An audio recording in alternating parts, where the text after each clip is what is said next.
Bom, é um prazer, né? Estamos agora no segundo encontro de formação em educação parental e a sala está cheia de pais, porque a gente está formando em serviço, não é? O filho vai crescendo e a gente vai se formando junto. E hoje a gente vai falar de um tema que foi um dos temas mais pedidos no Comitê de Pais do ano passado, que é controle parental. Mas quando a gente fala de controle parental, a gente fala também de autocontrole, autopercepção. Muitas vezes a gente quer que os nossos filhos não usem a tecnologia em excesso, mas a gente tem que parar para olhar um pouquinho para como a gente usa a tecnologia. Porque é um desafio mesmo, né? Não só para o trabalho, mas quando a gente chega em casa, como que a gente faz uso dessa ferramenta que é quase irresistível, verdade ou não é? Quase irresistível. Então, hoje nós trouxemos 2 profissionais que conhecem muito bem a tecnologia e a inovação. Na verdade, eles começam a carreira deles dentro da área da tecnologia. Então, eles sabem muito bem como que é a indústria da atenção, como que a gente é captado pela tecnologia, pelos aplicativos, qual a intenção que a gente fique muito tempo no uso das mídias sociais. Então, eles vão contar para a gente muitas novidades, não é verdade? Tanto é que eu aprendi com eles que é um mito falar que os nossos filhos são nativos digitais, não é verdade? É um mito, eles vão desmistificar essa crença. Então, nós temos aqui o Bruno e o Eric.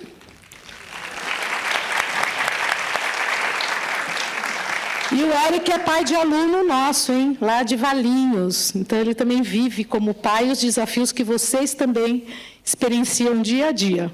Então, eu vou passar a palavra para vocês 2. Eu tenho certeza que vocês vão sair daqui mais sabidos. É isso. Muito bom. Boa palestra. Muito obrigado aí pela apresentação, Meire. Bom dia. Bom dia. Está melhorando, né? Mais gente, fica mais... Né? Puxa, primeiro eu queria agradecer a cada um de vocês por estar aqui hoje, para tentar entender um pouquinho mais sobre o tema, não só controle parental, mas uso exagerado das telas. Hoje a gente já vive uma epidemia, certo? Plim, plim. Hoje a gente já vive uma epidemia, né? As pessoas têm usado muitas telas e agora, depois de 15 anos que a gente só consome telas, vários estudos científicos têm comprovado que o uso não controlado, exagerado ou sem consciência, ele tem causado diversos problemas no bem-estar das pessoas, e qualquer pessoa. Hoje a gente conecta com crianças, com adolescentes, com trabalhadores, mas também com a terceira idade. Então hoje a gente veio aqui para mostrar um pouquinho desse conteúdo para vocês e dar um pouco de consciência e luz para que a gente possa trabalhar sempre com a tecnologia, mas da maneira correta. Uma das coisas que eu e Eric a gente super fala é: não tem como evitar a tecnologia. A tecnologia não é o vilão dessa história. O vilão dessa história é a nossa falta de conhecimento ou consentimento de como usar a tecnologia. E aí a gente vai cair para vocês com o tempo. Vai lá. Vou me apresentar rapidamente, eu sou o Bruno, 37 anos, eu comecei minha carreira em tecnologia, então eu comecei a programar com 16 anos, o meu primeiro emprego, e eu fiquei cerca de 8 anos trabalhando em consultorias atrás de uma tela preta, porque eu falava que eu amava a tecnologia. E aí, mudei minha carreira, sempre gostei muito de tecnologia, falei, vou fazer uma pós de administração para ajudar as pessoas a qualquer área de negócio, agregar valor aí no negócio e na vida através da tecnologia. E aí fiquei outros 10, 12 anos no mercado, participei de grandes indústrias, né, bens de consumo, bebidas, e aí fui para a Faria Lima completar o meu ciclo de trabalho. Ai, Faria Lima. Ou seja, eu vivi intensamente. Mas qual foi o meu principal gatilho? Em 2018, eu tive diversos problemas de saúde. Burnout, ansiedade, síndrome do pânico, e tudo isso com 196 quilos. Eu tinha sido consumido pela tela. E a primeira vez que eu decidi pedir ajuda, e eu realmente ouvi uma psicóloga, eu comecei a analisar os meus hábitos. Mas por que eu vou no almoço, eu como a mesma coisa que as outras pessoas? Eu não tinha conhecimento e consentimento do que acontecia comigo. E aí eu comecei a descobrir que eu tinha maus hábitos por conta do excesso do uso de telas. Foi quando eu fui diagnosticado como viciado em telas. Ou seja, eu acordava com o meu despertador no celular, já aproveitava para ver todas as 200 notificações que tinha, abria aplicativo por aplicativo, e eu só me sentia realizado e Desperto depois que não tinha nada vermelho no celular, porque eu tinha que zerar aquilo, né, antes de sair da cama. Eu nem começava o meu dia. E o meu dia acabava onde? Dentro de uma tela. Porque eu ficava navegando no YouTube ou vendo qualquer outra besteira para ter vontade de dormir. Ou seja, isso impactava muito o meu sono. Então, em 2018, eu comecei a mudar a minha vida, uma vez que eu entendi o que eu tinha. Eu sempre fui nerd e eu sempre gostei muito de estudar. Então, eu fui fazer psicologia para me entender. Só que quando eu fui fazer a tese final, eu não sabia exatamente o que eu ia fazer. Eu falei, eu quero devolver uma coisa que eu aprendi. Será que a tela tem impactado o ser humano? E eu fiz a minha tese baseada nos impactos que a tecnologia traz no bem-estar humano, na era da hiperconectividade. Então, eu estudei psicologia positiva, autorrealização e ciências do bem-estar, fiz um curso de neurociência para aprofundar essa pesquisa, e hoje eu sou aluno da primeira turma de vícios digitais no Brasil, que fala exclusivamente sobre os malefícios que a tecnologia traz quando descontrolada. E aí vou passar um pouco para o Eric se apresentar. Boa. Bom dia, pessoal, tudo bem? Assim como o Bruno, eu também comecei minha carreira com tecnologia, diferente dele que foi para a área corporativa, eu montei a minha própria empresa, comecei lá quando tudo era mato, a internet era mato, tudo era mato, construindo sites, foi aquela transformação das agências físicas para as digitais. Comecei lá com uma agência pequenininha, minha agência cresceu, virou uma das principais plataformas, das principais empresas da Adobe no Brasil. E, de lá para cá, fiz um M&A, fiz todo um movimento nos últimos 4 anos. E o Bruno me convidou para fazer parte da Equilíbrio no ano passado. Só que, quando ele me convidou, eu também era viciado em telas. Né? E a última vez que eu lembro que eu perdi meu tempo, eu estava numa tela, comecei 5 horas da tarde no sol, fui ver, já era quase 7, 8 horas da noite, só ali no Instagram. Então, aquilo me deu um estalo de realmente mudar. Já tinha mudado minha vida, nasci em São Paulo, morei minha vida inteira aqui, mudei para o interior, para Valinhos, e para Vinhedo, aliás, Grande Vinhedo. E aí, eu realmente fiz essa transição. E um dos pontos que eu fiz, que o Bruno sempre falou comigo, a gente vai falar muito disso, foi o quê?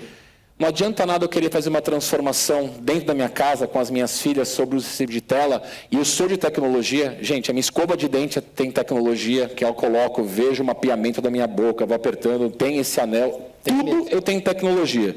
Mas, como que a gente usa isso controlado?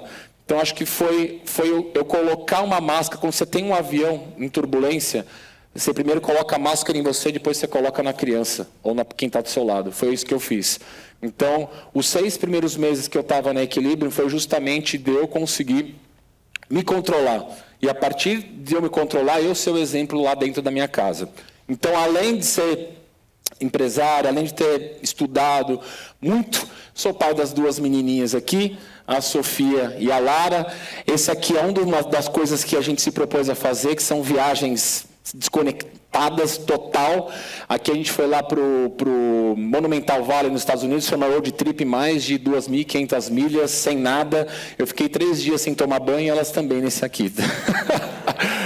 Mas é isso. Brunão, top lindo. Antes de passar para o Brunão, vocês receberam um papel e uma caneta. Eu quero que todos vocês agora peguem este papel e esta caneta e a gente vai começar vendo o quanto tempo de tela vocês ficam, tá? É facinho de ver. Aqui tem no iPhone, tem no Android. Você só clicar aqui no iPhone, no caso lá, tempo de uso, procurar. Se você for buscar direto tempo de uso, toque em ver todas as atividades. Não selecione o dia porque você acordou, eu creio que você não pegou o celular, ficou 2 horas no banheiro, né, antes de vir para cá, ou ficou no trânsito no celular. Então, pega o tempo médio de semana e pega esse papelzinho, anota o tempo de tela que você tem na semana, a média, e guarda com você, que a gente vai ver esse papelzinho no final da apresentação. Tá bom? 1 minutinho aí para todo mundo descobrir o seu tempo de tela. Enquanto isso, o Plim Plim vai para você. Para quem tem dúvida de como fazer, o slide está aqui na tela. Tanto para iPhone quanto para Android.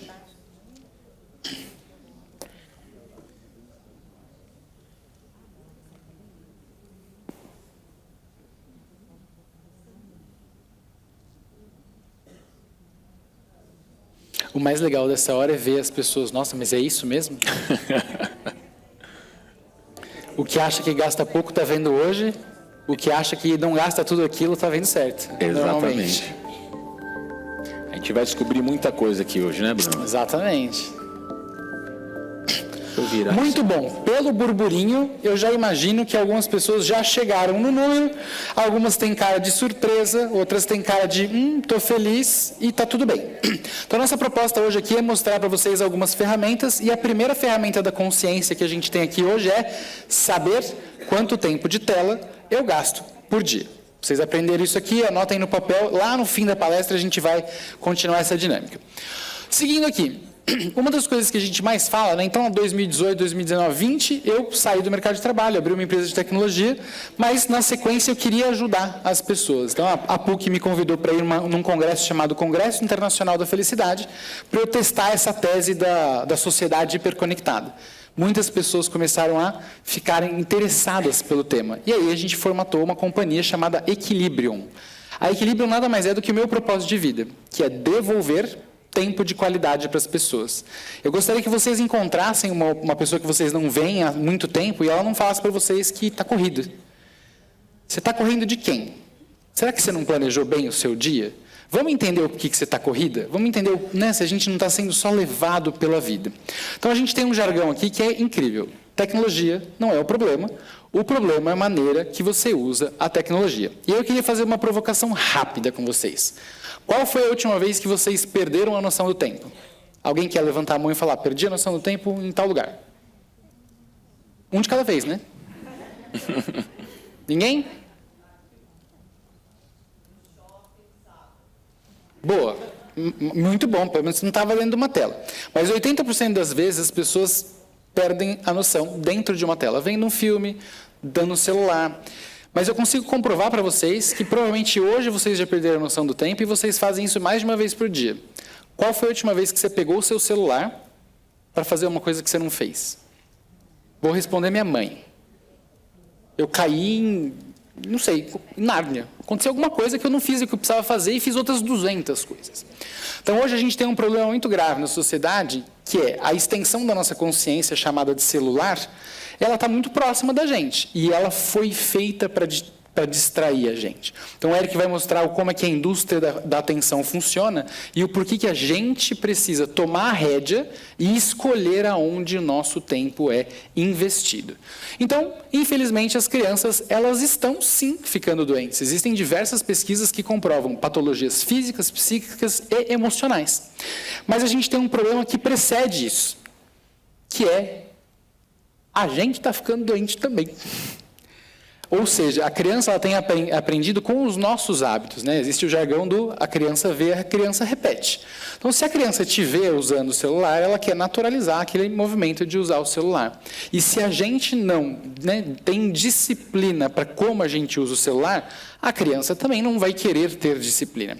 Hoje a gente vai passar por diversas coisas aqui para provar para vocês o porquê que a tecnologia vicia e o como esse hábito, que gera um prazer enorme no nosso corpo, precisa ser controlado de uma maneira ativa. A gente precisa tomar a rédea e falar, eu vou controlar a tecnologia na minha vida.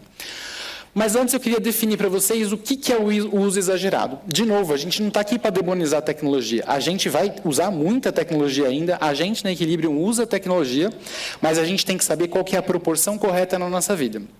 Então, a tecnologia inundou a vida de todo mundo faz 20 anos, mas ninguém virou e falou, cara, se você passar de tantas horas por dia, se você perder tantas vezes a noção do tempo, se você deixar de fazer coisas que você gosta, se você deixar de estar com a sua família, você está usando errado. Ninguém nunca falou isso pra gente, porque a gente continua com o mesmo corpo e com as mesmas 24 horas. Então, a gente precisa tomar as rédeas. O que é o uso exagerado quando a gente fala para as crianças? E, às vezes, até para a gente. Então, comprometimento do desenvolvimento emocional e social. Cara, as crianças não falam entre si mais. Ou, quando se comunicam pelo celular, né? O que é um problema, porque você não gera aquela proximidade, você não gera empatia, você não sente o que a pessoa está sentindo, você não compartilha um momento com ela. Problema de saúde física. Nunca tivemos uma primeira infância tão fora de forma, nunca tivemos tantas pessoas com óculos na escola e nunca tivemos problemas físicos, né, principalmente posturais, como hoje.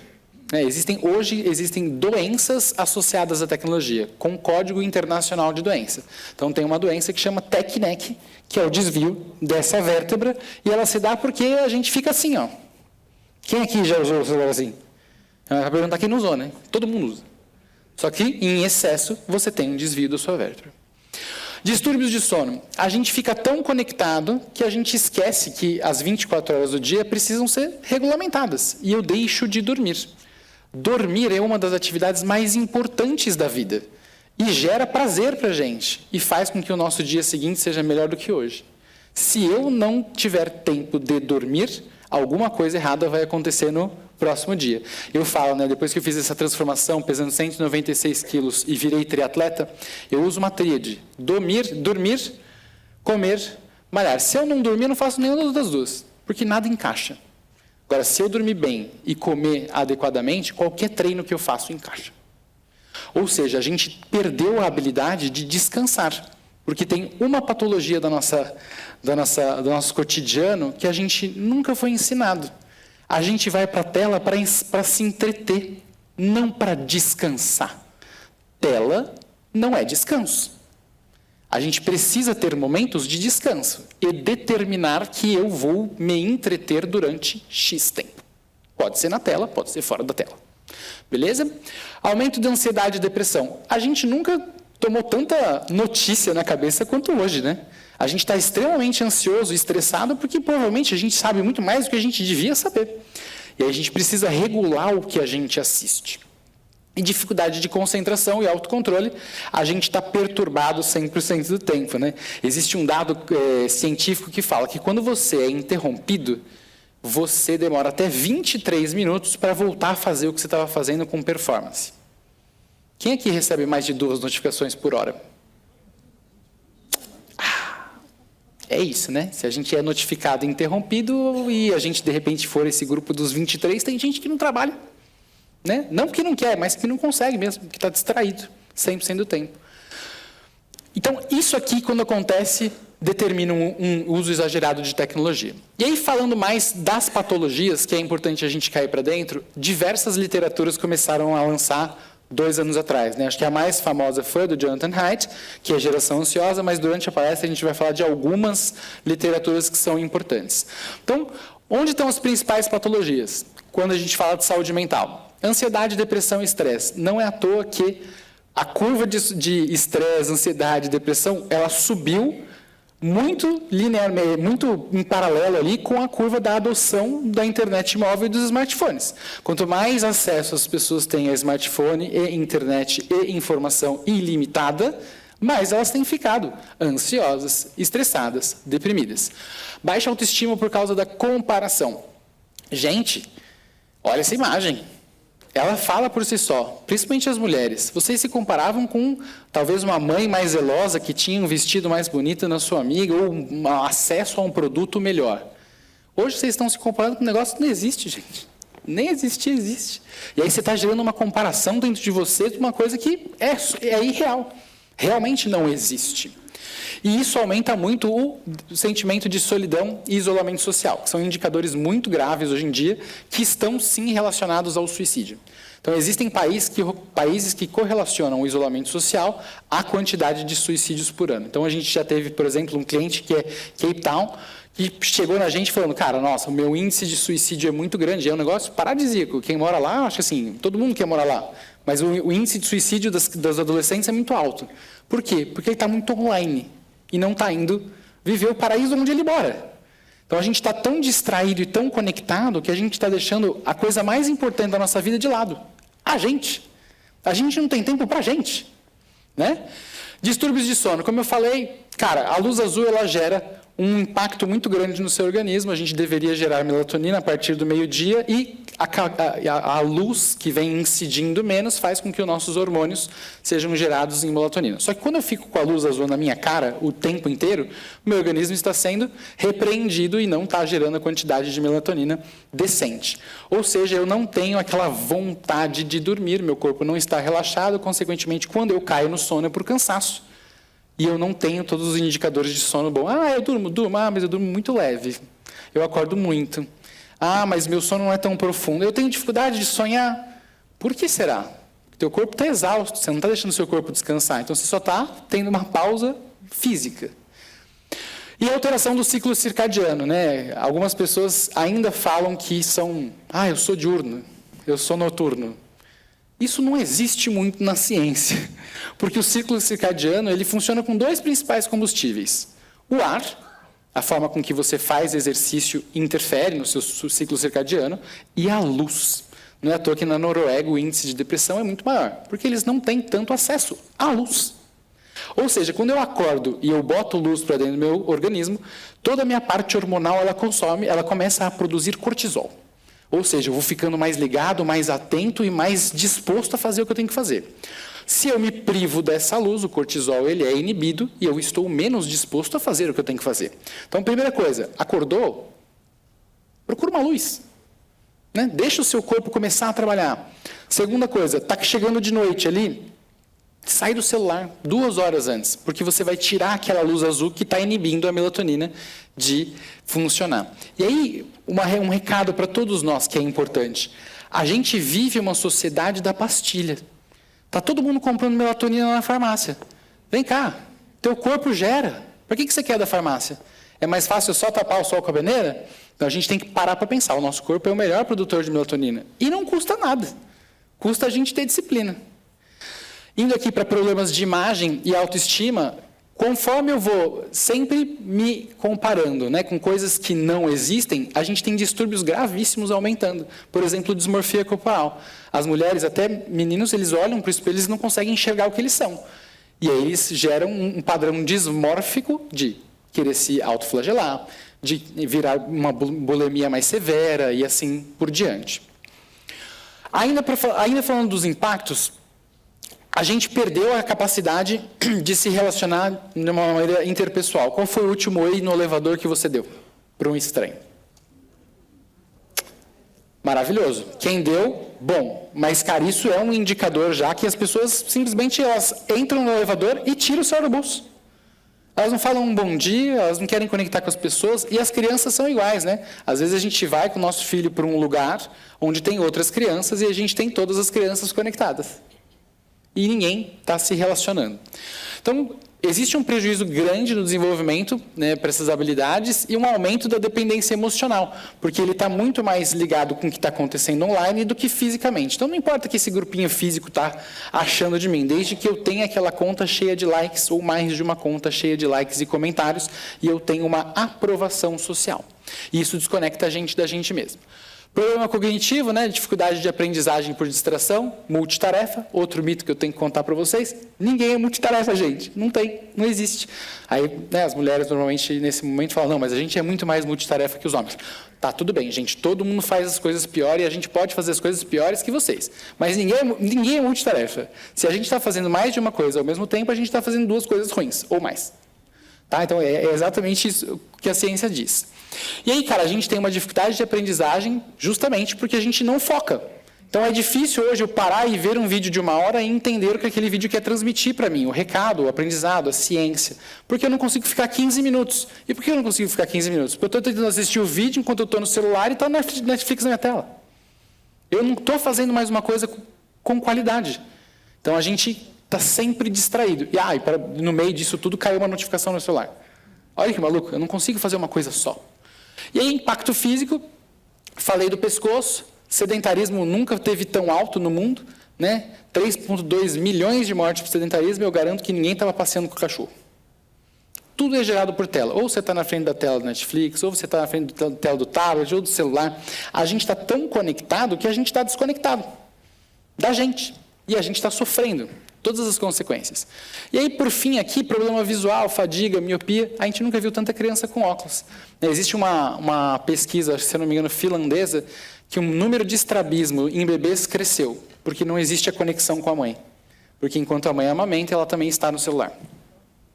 Então, essa e outras N pesquisas já estão entrando nesse quesito. O fato é, existem diversas pesquisas científicas agora que correlacionam o uso exagerado da tela ou inconsciente da tela com diversos problemas psíquicos ou emocionais ou físicos. Então, quando a gente fala de burnout, todo mundo agora conhece burnout, né? Eu tive uns 2 lá, não tinha nem nome.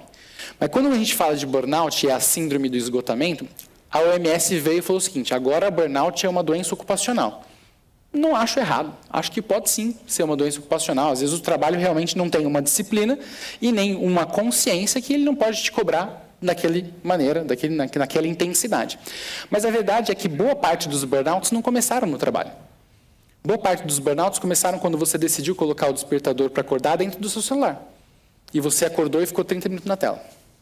E você não foi dormir no horário que você tinha que dormir. Você ficou vendo mais 3 capítulos da novela, mais 12 capítulos do seriado. Ou ficou jogando, ou fazendo outras coisas. Dos 20 sites mais acessados no Brasil, a gente tem 6 pornográficos e 1 de jogos. Ou seja, eu não estou assustado pelo consumo das pessoas, eu estou assustado com a falta de controle de tempo que as pessoas têm. Todos os sites, eles têm gatilhos que te geram mais tempo, mais desejo para acessar isso. Um dos principais livros que a gente tem indicado depois da geração ansiosa é A Fábrica do Cretino Digital. E aqui, acho que a Mary falou, deu um spoiler, que é o seguinte: puxa, a gente fala que a gente está numa geração conectada. Nossa, meu filho é um nativo digital. É excelente, ele aprende incrivelmente mais rápido que eu. Mas você nunca pensou que ele tinha mais tempo para aprender que você? E que agora a primeira geração com QI menor que o pai é essa. Porque ele está muito tempo online. Então parece que ele está aprendendo mais rápido. Mas não, ele só tem tempo disponível. Porque ele não foi pular amarelinha, ele não foi jogar bola, ele ficou o dia inteiro aprendendo. É óbvio que ele vai aprender. Ou seja, nesse livro, o Desmond, ele fez diversas pesquisas que correlacionam o alto uso de tecnologia não propositiva com as crianças irem mal na escola, com as notas serem piores, com o desenvolvimento estar afetado. Ou seja, quando eu tenho tecnologia e eu uso direito, eu posso colher frutos. Quando eu tenho tecnologia e eu me entretenho por ela, eu não colho frutos, eu colho prejuízos. E aí é uma coisa muito importante, a gente, de novo, não critica a tecnologia, mas a gente fala que a tecnologia deve ser propositiva. Toda vez que eu pegar em tecnologia, eu tenho que saber o que eu vou fazer daquela tecnologia. Do contrário, a indústria da atenção vai roubar tudo isso de vocês. E aí eu queria mostrar um pouco aqui, não tão tecnicamente, mas por que raios então a tecnologia vicia? O Ericão vai entrar aqui no algoritmo, mostrar como ele funciona, falar de hiperpersonalização, mas meu papel aqui é um pouco mais de neurociência. Então a gente é movido por prazer. O prazer é bom. Alguém aqui nega? Não. Qualquer tipo de prazer é bom. Você vicia. Então, existe um ciclo dopaminérgico. O neurotransmissor responsável pelo prazer é a dopamina. E aí eu vou contar uma história simples para explicar isso para vocês. Carrinho de rolimã, lá atrás, a gente descia a ladeira a milhão. Ralava a mão, ralava a bunda, ralava tudo. Chegava lá embaixo, cara, que incrível. Eu quero ir de novo. O que acontecia nesse exato momento? Eu tinha que subir a ladeira, né, cara? E aquele treco é pesado. Mas a gente subia, não subia? A gente dá pouco valor nesse momento da história, porque quando você desce, você está liberando dopamina. Você está sentindo prazer.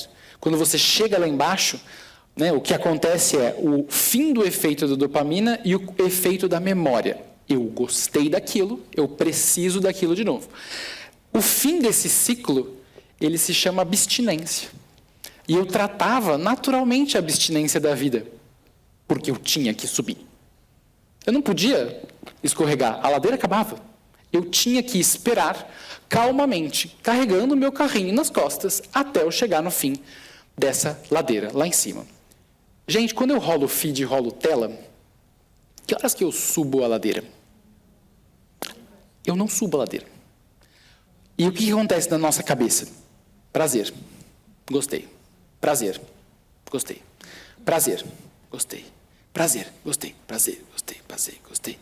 Eu crio um momento de dependência de prazer. Ou seja, lá na rede social existe uma recompensa imediata e um descontrole dopaminérgico. Se eu estou rolando tela sem limite de tempo, eu estou me dando prazer sem limite de quantidade. E aí, o design é persuasivo com algoritmos, né? Hoje, quem é que paga o Instagram? Quem é que paga o Facebook? Quem é que paga o TikTok? Como é que o Mark Zuckerberg é o cara mais rico do mundo, cara? Você já parou para pensar que quando você não paga, o produto é você? Antigamente, a gente costumava pagar com dinheiro. E aí o nosso pai falava, né? Tempo é dinheiro! Ele não estava errado. Ele só esqueceu, ele omitiu ou esqueceu um pedacinho. O seu tempo é o dinheiro de alguém.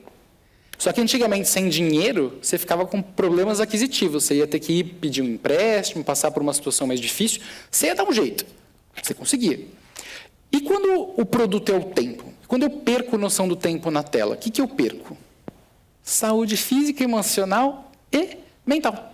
Então, se eu não controlar o tempo que eu tenho, que é meu, eu vou adoecer. E é isso que está acontecendo na sociedade. Porque o produto agora, ele não pode mais, ele não é mais passível de empréstimo, né? Eu brinco com a Meire, você vai me emprestar aquelas 2 horas lá que a gente combinou, não? Eu não consigo tirar 2 horas da Meire e pegar para mim. Eu não consigo pegar 3 horas de empréstimo com o Eric aqui e pegar para mim. O tempo não volta. E se eu estou perdido numa tela, perdido dentro do meu entretenimento, esse tempo que deveria ser caminhando para não me adoecer fisicamente, indo numa terapia para me ajudar a não adoecer mentalmente, criando conexões incríveis com a minha família para não ter um problema emocional, eu estou na tela. Eu estou conectado com coisas que não existem, gerando prazeres que são finitos, mas extremamente viciosos. E sim, agora mais do que nunca, o seu tempo é dinheiro de alguém, consequentemente, sua saúde emocional, mental e física estão em risco. Precisamos falar sobre isso. E aí existe uma fuga emocional do alívio do estresse. Uma vez que eu estou na rede rolando tela, eu estou fugindo de alguma coisa que eu queria ou precisava fazer. Né, a famosa procrastinação. Eu tenho que fazer um negócio aqui, mas eu vou rolar 5 minutos de tela. Aí você vê, você rolou 50 minutos de tela.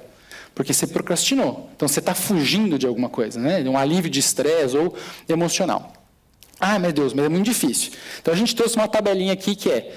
O que é uma dopamina barata, que vai te dar prazer, mas é altamente viciante, e você deveria controlar, não estou falando para não fazer, mas a gente também trouxe um pouquinho de dopamina real e que faz bem para o dia a dia. Então, quando eu olho para Netflix, álcool, junk food, drogas, social media e apostas, são coisas que tendem a te viciar muito e gerar muito prazer, e elas são muito cíclicas. Né? Tanto que a sociedade mudou de filme para série. Por quê? Porque eu posso ir um atrás do outro. E aí você vai lá e você cria um momento compulsivo com aquela série. Apostas é a mesma coisa, social media é a mesma coisa. E, cara, até álcool é a mesma coisa. Não é para fazer? Não é que não é para fazer, mas você tem que fazer com uma moderação e com uma capacidade de cessar aquele movimento. Você precisa entender isso. Agora, o que gera dopamina boa? Novas experiências. Cara, sai para passear com o cachorro. Já fui, dá a volta ao contrário no quarteirão. Isso é uma nova experiência. Você está gerando um tipo de dopamina diferente. Então, ir tomar sol, dormir bem, fazer exercício, tudo isso também te dá prazer. Realizar um objetivo. Não precisa nem ser um objetivo grande.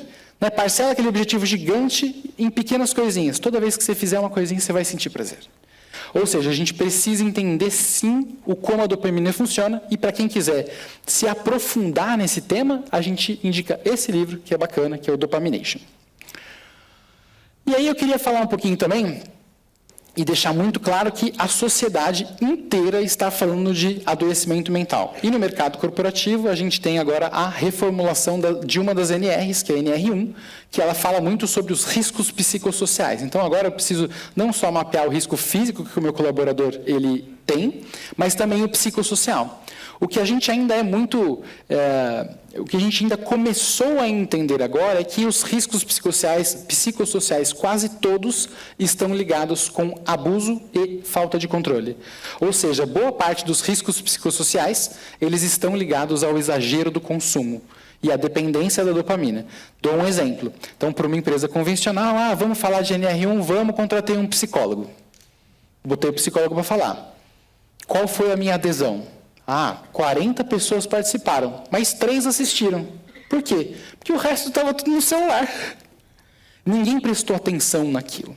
Então é importante a gente mostrar, o mundo inteiro está nessa crise de saúde mental e as pessoas ainda não entenderam que o principal gatilho da saúde mental é o uso exagerado. E aí a gente fala de eventos como SXSW, que são o maior evento de criatividade, de marketing e de digital do mundo, tendo como um dos principais temas saúde mental. E aí a gente também tem a lei aqui, sancionada pelo presidente Lula, que aconteceu, inclusive, uma semana depois da gente lançar o livro. Então, a gente tem um livro do impacto das telas nas adolescentes e nas crianças. Mas o que acontece, gente? A gente precisa começar a falar. Não importa se você é contra ou a favor. O importante é que a gente começou a falar disso agora. E a gente precisa manter essa comunicação para chegar no que é ideal para todo mundo. Proibir por proibir é uma decisão dura? É. Mas é uma decisão passageira, né? A gente brinca, e as pessoas que já tinham celular, os adolescentes que já tinham celular, tudo ainda vai se formatar. E o que a gente fica muito feliz é que a gente agora tem um espaço para conversar sobre isso. Muito importante a gente falar aqui, entregar para o Ericão, que eu preciso me conscientizar sobre tudo que o meu filho faz dentro do computador, dentro do celular, dentro do videogame.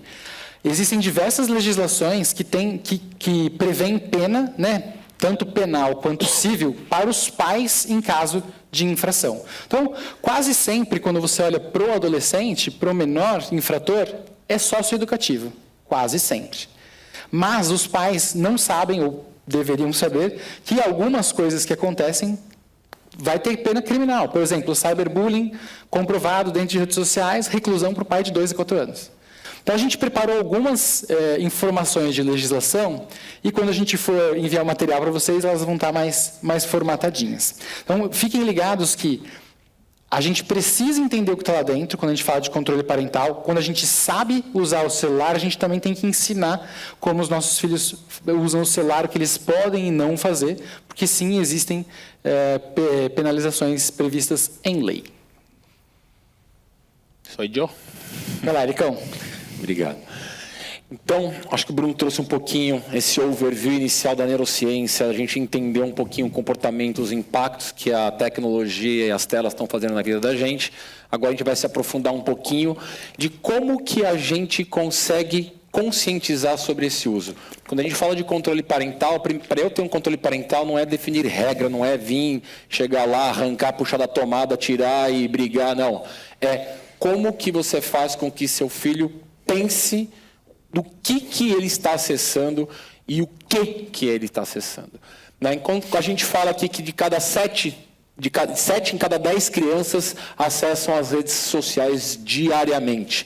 Um estudo que está aparecendo, esse estudo acho que é da semana passada, 0 hora. E a gente tem aqui os aplicativos mais utilizados. Eu trouxe aqui os mais utilizados, não só os aplicativos, mas também alguns sites que hoje em dia, como o ChatGPT, a gente não tem como contra o AI, a gente vai falar sobre isso, da melhor forma de usar o AI. Mas eu vou começar primeiro com esses dois aqui, que são os conteúdos que a gente brinca aqui, que são rápidos e que trazem um vício muito grande, que é o Instagram e é o TikTok, justamente por conta do feed, A gente vai falar muito sobre os algoritmos, de como eles foram criados para realmente fazer com que vocês ou qualquer pessoa vicie nesses aplicativos. E acho que é super importante vocês entenderem também o comportamento, principalmente da adolescência, quando usa isso daqui. Você acha que, basicamente, seu filho tem um perfil. Você acessa lá o perfil do seu filho, está tudo bonitinho, viagenzinha, coisa bonitinha. Mas é possível criar vários perfis. Então, os adolescentes, o que eles fazem? Eles conseguem criar outros perfis para ter conexão com outras pessoas que, às vezes, você não está vendo.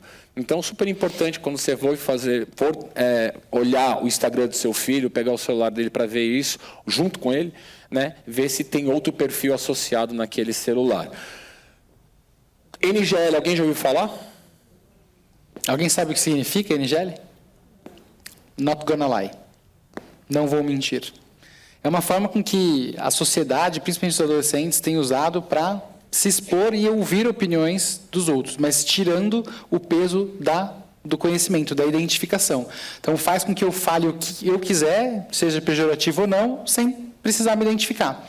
E aí existem diversos casos de adoecimento centrado com o NGL ali como Exato. aplicativo. Como eu não preciso me identificar, eu posso fazer um bullying. Posso entrar lá, xingar o amiguinho, fazer algum ato de racismo, fazer o que for, porque eu não me identifico. E, pasmem, ele acho que é o 3º ou 4º aplicativo mais baixado hoje na Apple Store. Então, é realmente bem preocupante isso.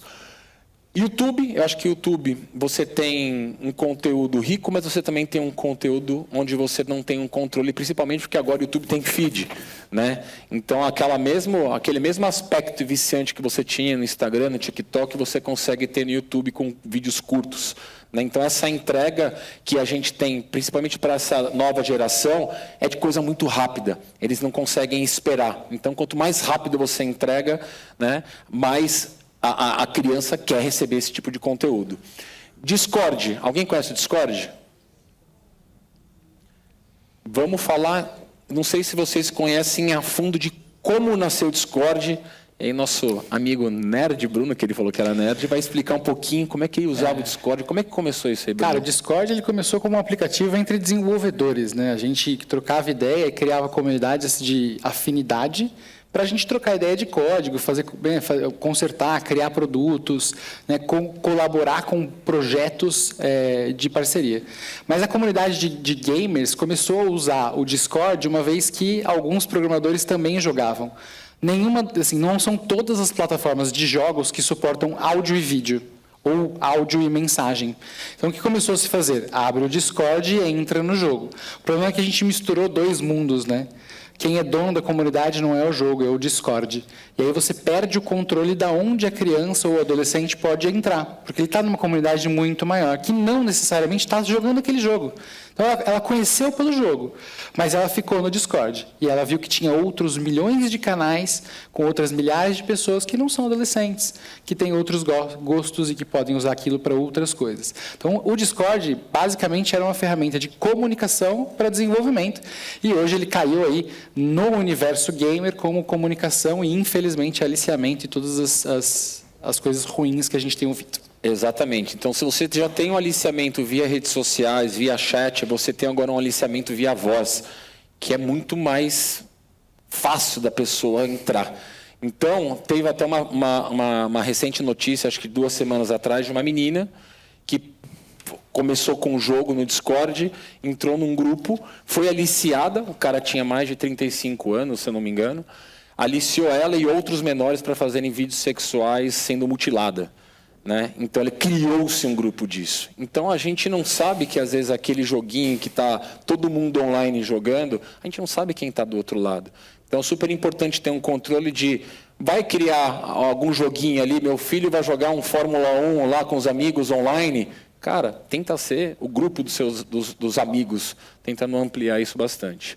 Quando a gente fala de inteligência artificial, ChatGPT e Perplexity, a gente coloca aqui um pouquinho do que vem por aí, né? Realmente não tem contra a gente ir contra a evolução da tecnologia, e a gente está falando aqui de AI generativa, né? A gente tem a parte do AI já há algum tempo, mas o generativo realmente é onde a máquina consegue aprender cada vez mais. A quantidade de livros que um AI já leu já é quase toda a publicação da história da humanidade. Então, realmente, ele vai conseguir responder aquilo para você. Porém, ele tem várias alucinações, dependendo de como você pergunta e de como que você trabalha. Então, acho que a grande diferença de como que você usa uma inteligência artificial é como que você faz a questão. E já tem também, né, Bruno, algumas profissões específicas de AI, né? Exato. A gente não pode negar AI, gente. Se alguém aqui está evitando usar, eu sugiro fortemente que não evite. É uma realidade, não vai voltar para trás, assim como o smartphone não vai voltar para trás. A gente tem que lidar com o que a gente tem. AI é extremamente importante porque ela veio para fazer uma coisa com a vida de vocês, e que as pessoas falam pouco ou não falam. A AI tem um papel, né, quando eu falo como ser humano, para a sociedade. Devolver tempo de qualidade para vocês. Se vocês fazem uma tarefa que dura 35 minutos, e vocês vão perguntar para a AI, ela vai fazer em 2, o que você está ganhando em troca? Seu tempo de volta. Então, vamos fazer o seguinte, para de evitar AI. E entende aonde a AI está te devolvendo qualidade de vida. Como o Eric falou, existem profissões, por exemplo, Prompt Engineer, que é uma profissão que eu te pago para você saber conversar com a AI. Então, a gente pode deixar os filhos usarem AI? Pode, desde que a gente faça com que eles aprendam como usar.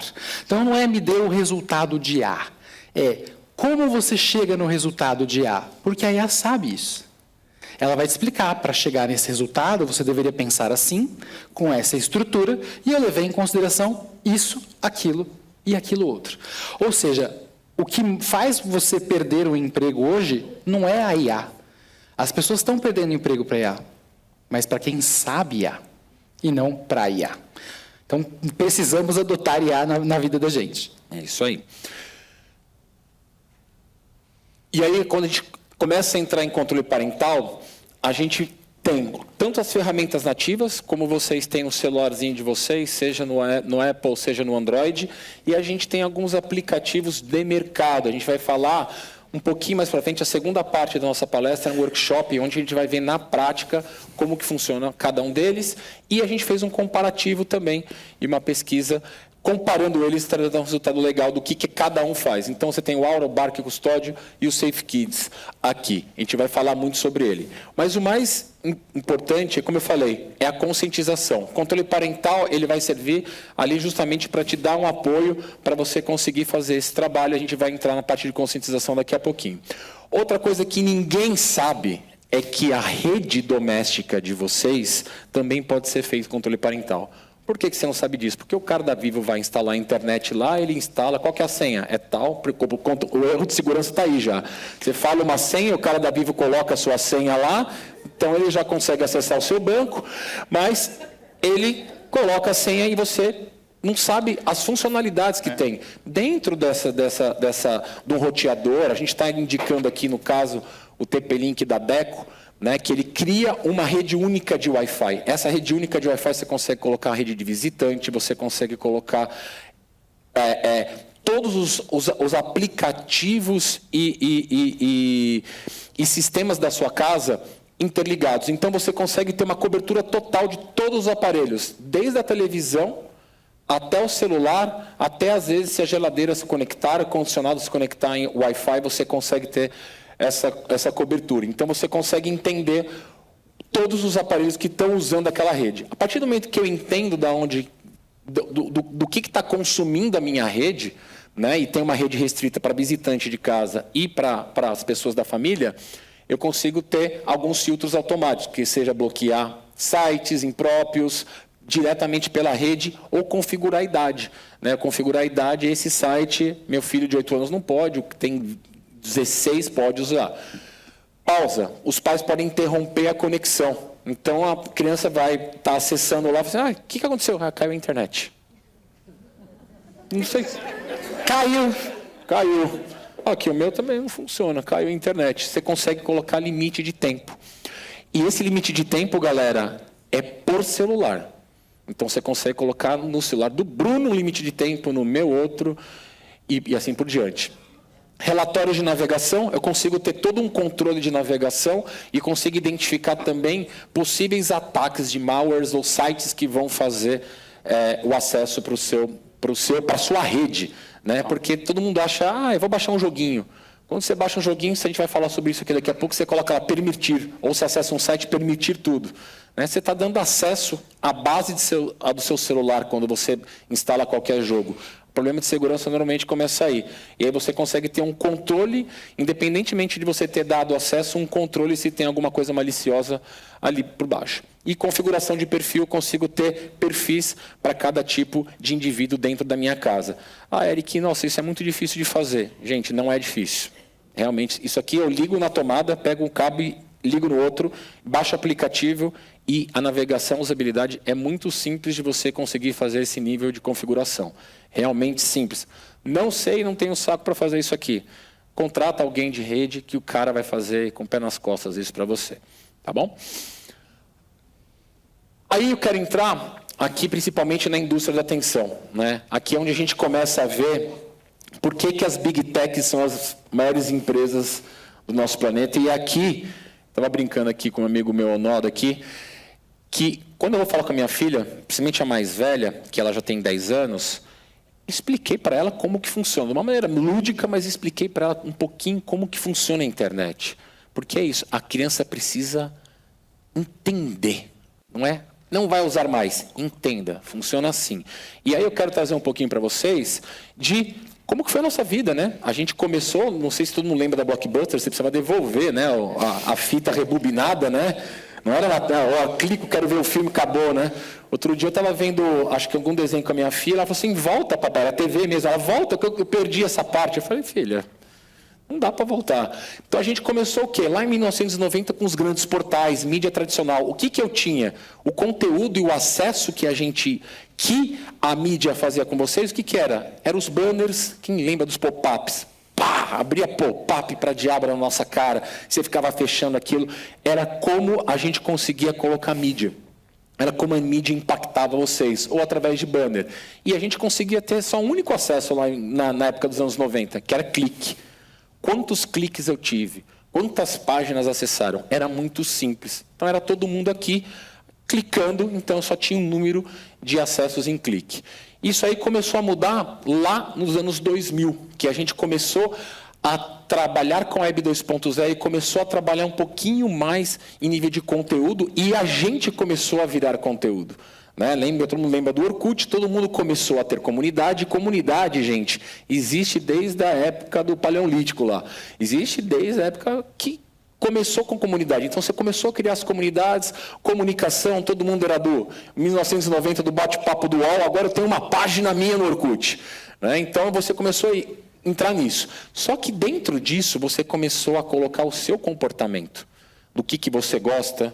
Eu gosto de sorvete de flocos. Eu lembro que eu tinha uma comunidade, adoro sorvete de flocos. Eu estava lá. E todo mundo começou a ter comunidades, criar, e você começou a colocar dados pessoais. Então, você começou, a base de dados começou a se enriquecer.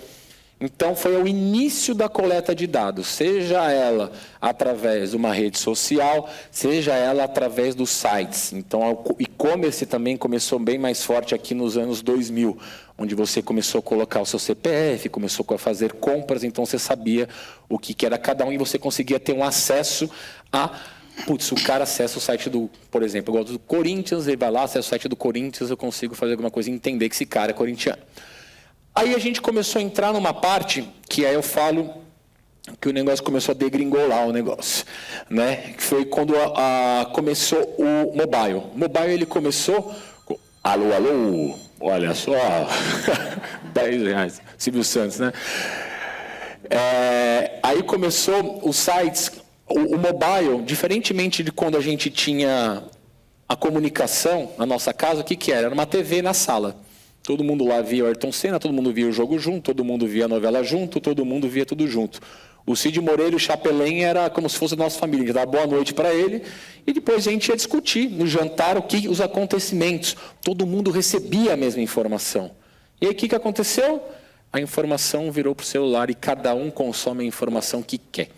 Cada um tem o seu tipo de informação. Então o celular virou uma extensão do nosso corpo. Né? Você já sabe que o celular está no bolso esquerdo, se você está sem o celular, você já se assusta, por quê? Parece que arrancaram um braço seu, né? Mas ele está ali. Então, ele virou isso, e aí a gente começou a ter métricas, diferente da métrica que a gente tinha aqui, que era de clique, diferente da métrica, começo do início de dados, que a gente começou a pegar por dado, a gente começou a ter uma métrica única, que é o quê? É o indivíduo, é você, é o que você clica, quanto tempo você fica, e, gente, a gente sabe tudo. Em tecnologia, a gente brinca que o novo petróleo é dado. Então, se eu sei o comportamento, de cada um de vocês, eu consigo te oferecer aquilo na hora que você precisa, no momento certo, e a gente vai entrar isso em hiperpersonalização. Então, os anos de 2010, ele foi muito nessa parte das métricas e na base de dados, e aí a gente traz o ano, agora, a partir de 2020, não só a AI que já é utilizada para entender os robôs, o que tem por trás disso, os algoritmos, né? A gente consegue ter um trabalho muito maior de personalização. Vou falar um pouquinho sobre personalização. E aí, AI generativa. Então, a generativa nada mais é do que, você já tinha AI, você tinha o machine learning, que era o ser humano falando para o computador o que ele precisa fazer. Eu dava os dados para o computador e eu falava assim, cara, você precisa fazer isso. Ele conseguia responder. A AI generativa, ela aprende com o que tudo existe, com ela mesma e com o que cada um coloca aqui. Exemplo, lá nos anos 2010, Você fala, pô, existe AI há bastante tempo, Eric? Existe. Lembra quando você colocava a senha, autenticação em 2 fatores? Você coloca a senha, aí aparece um monte de imagem, daí o cara fala assim, indica o que é extintor. Aí você fica lá apertando 3 imagens. O que é semáforo? O que é roda de moto? E o mais engraçado, né? Ensinando a AI o que é roda de moto. Você está ensinando a AI o que é semáforo. E o mais engraçado, né? As pessoas ficam bravas, porque eu já ensinei para esse cara que é um extintor 30 vezes. E ele continua me E cada vez o extintor aparece de uma maneira diferente. Mal, também. as pessoas sabem que elas estavam ensinando a máquina, né, cara? Exatamente. Então, nada é por acaso, gente. Nada é por acaso. E quando a gente fala que nada é por acaso, eu quero trazer um pouquinho aqui, que é aquilo que o Bruno falou. Se você não paga, você é o produto. Esse site aqui do UOL, ele é de 1997. Antes desse tinha outro. Mas só para a gente lembrar daqueles monitores todos amarelos, né? A gente comprava branco, passava 2 meses, já estava amarelo. Né? E como é o site do UOL hoje. Né? Então, provavelmente, kit de 10 vinhos. Por que será que apareceu vinho para mim? Ops. Por que será, né? Então, olha lá, KLM, viagem. Então, acho que tudo isso aqui, essa aqui, por exemplo, é um wireframe que a gente faz, que é como que o comportamento do ser humano ele afeta o design. Então, se tem aquele botãozinho verde ou vermelho, se a imagem está maior, se é mais quadrado, se é redondo, se tem não sei o quê, é por um propósito. Não é tipo o designer foi lá. Eu brinco que o cara que quer ser designer nos tempos de hoje, né, se ele quiser fazer coisa bonita, ele vai pintar quadro e vai vender lá na Praça da Sé. Se ele quer ser designer de verdade, ele precisa trabalhar com um dado, um comportamento que cada um faz. E aí a gente entra num negócio chamado UX, que é a experiência do usuário. E aí quando a gente fala usuário, é igual usuário de droga, tá, gente? Vocês todos são usuários de tecnologia. A gente trata isso como se vocês fossem usuários. Não são pessoas, são usuários. Então, dentro disso você tem o quê? Você tem design, pessoas, tecnologia e negócio. Tudo para trazer um resultado. Quando a gente vai no McDonald's, tem o UX lá, que é o quê? Aquela luz clara, vermelha, você senta lá com a bunda toda quadrada, para quê? Para você comer e vazar do restaurante. Não ficar 2 horas. Não tem um pianista tocando no McDonald's, luz de vela para você comer um quarteirão com queijo. Mas quando você vai no chalezinho, que aqui todo mundo já deve ter ido, levar a esposa, tomar um vinhozinho, você fica lá, aquele negócio. É o UX, é a experiência do usuário. Então, a gente começa a trabalhar com experiências. Então, as experiências elas começam a vir pelo comportamento e pelos dados que cada um tem. E quando a gente começa a avaliar quais estágios cada empresa ou cada companhia está, é o estágio de maturidade que elas estão com o uso da informação, com o uso da tecnologia. Então, normalmente, as empresas, quando elas entram na internet, ou, por exemplo, ela tem um trabalho muito grande físico, mas ela quer entrar no digital, ela está no estágio inicial, que é um para todos. São todos vocês aqui. Todos vocês, possíveis consumidores, vocês têm, lembra do clique? A gente consegue ter um nível de entendimento de quem está nessa palestra. Né? Só que a gente começa, depois, a filtrar isso, que é o quê? Criar os níveis de segmentação. Aí, muito voltado ainda a público-alvo. Quando eu tenho um público-alvo, eu não consigo ainda determinar se esse cara ele é corintiano, ele é palmeirense para oferecer alguma coisa específica para o cara que é corintiano. Não, eu tenho uma segmentação da maioria do que é, então começo a estreitar e entender o que eu vou oferecer para ele, seja um conteúdo ou seja um tipo de produto. Aí a gente começa a entrar em persona, né, que é entender quem é a pessoa. Quando eu estou naquele trabalho de UX ali, que eu vou fazer os designs, eu não faço para o meu público-alvo, eu faço para o Bruno, que é triatleta, que mora no interior hoje, que gosta de cerveja, que gosta de vinho, branco. Né? Então, a gente começa a entender, só que o Bruno ainda é como se fosse uma entidade ali. A gente imagina como é o nosso usuário, através do quê? Pesquisa. Então, quando a gente vai fazer um trabalho de UX, a primeira parte do trabalho de UX é pesquisa e entender o comportamento das pessoas. Então, a gente sai a campo para entender o comportamento das pessoas. E define a persona, que é, não nosso público-alvo, mas a persona que é nosso cliente. A partir disso, eu tenho a microsegmentação, que vai além da persona, que é um para poucos. Aí eu já consigo começar a ter uma oferta de conteúdo, uma oferta de produto específica para cada tipo de pessoa. Então, quando a gente analisa as grandes corporações, grandes bancos, hoje em dia, grandes empresas de telecomunicações, elas já estão no nível de microsegmentação e hiperpersonalização, né? Qual que é a diferença aqui de microsegmentação e hiperpersonalização? Quando a gente está numa cadeia ali de microsegmentação, a gente tem todos os canais. O que são os canais? Mobile, eu tenho o celular, o computador do trabalho, eu tenho o computador da minha casa, eu tenho a loja que eu vou, a loja física que eu vou, por exemplo, eu vou dar até um exemplo disso. Então, você vai lá ter um canal numa loja física, ou se você acessa algum outro tipo de conteúdo. Então, você tem canais separados com banco de dados separados. Então, o dado, ele ainda está desfragmentado. Você tem dado de cada um. Eu sei que quando eu coloco o meu CPF numa loja, que o Eric comprou lá, mas isso não tem uma comunicação com, por exemplo, o e-commerce ou a loja virtual que você está acessando. Tá? Quando a gente entra na hiperpersonalização, não tem mais barreira. Por quê? Porque a fonte de dados é única. A base de dados é única. Então, independentemente da onde que você esteja, do local que você esteja, quando você tiver contato com essa marca ou não tiver contato com essa marca, mas eu identificar que você precisa daquele conteúdo ou daquele produto, eu vou te entregar o conteúdo e produto em tempo real para você. Outro para ele e outro para ela. Então, a gente entra nesse nível de hiperpersonalização. Então, eu sempre brinco. Né? A gente está até no slide anterior ali, que fala, o celular escuta a gente. Eu sou de tecnologia, eu me assusto às vezes. Outro dia, né? Pipoca, acho que Pipoca é minha cachorra, uns 4 anos atrás, fui comprar o primeiro cachorrinho da minha casa. Falei assim, não pesquisei no celular em lugar nenhum. O celular está do meu lado. Filhas, vamos escolher um cachorro? Vamos, tá, ó, a raça pode ser tal, pode ser outra, beleza. Qual que vai ser o nome da cachorra? O nome tal, ciclano, vai ser Pipoca. Aê, Pipoca, né? Estava ficando à noite, Pipoca, a cachorra vai chamar Pipoca, beleza, vamos dormir, beleza. Botei as crianças para dormir, tomei meu banho. Aí, naquela época, viciada em celular, ela falou, vou fingir que estou descansando, né? Deixa eu pegar o celular para dar uma dormida. Peguei o celular, comecei a rodar o feed no Instagram. Apareceu um anúncio para mim, milagrosamente, né? Igual do Vim que está ali, apareceu para eu comprar uma coleira para minha cachorra que eu não tinha ainda. Qual que era o nome?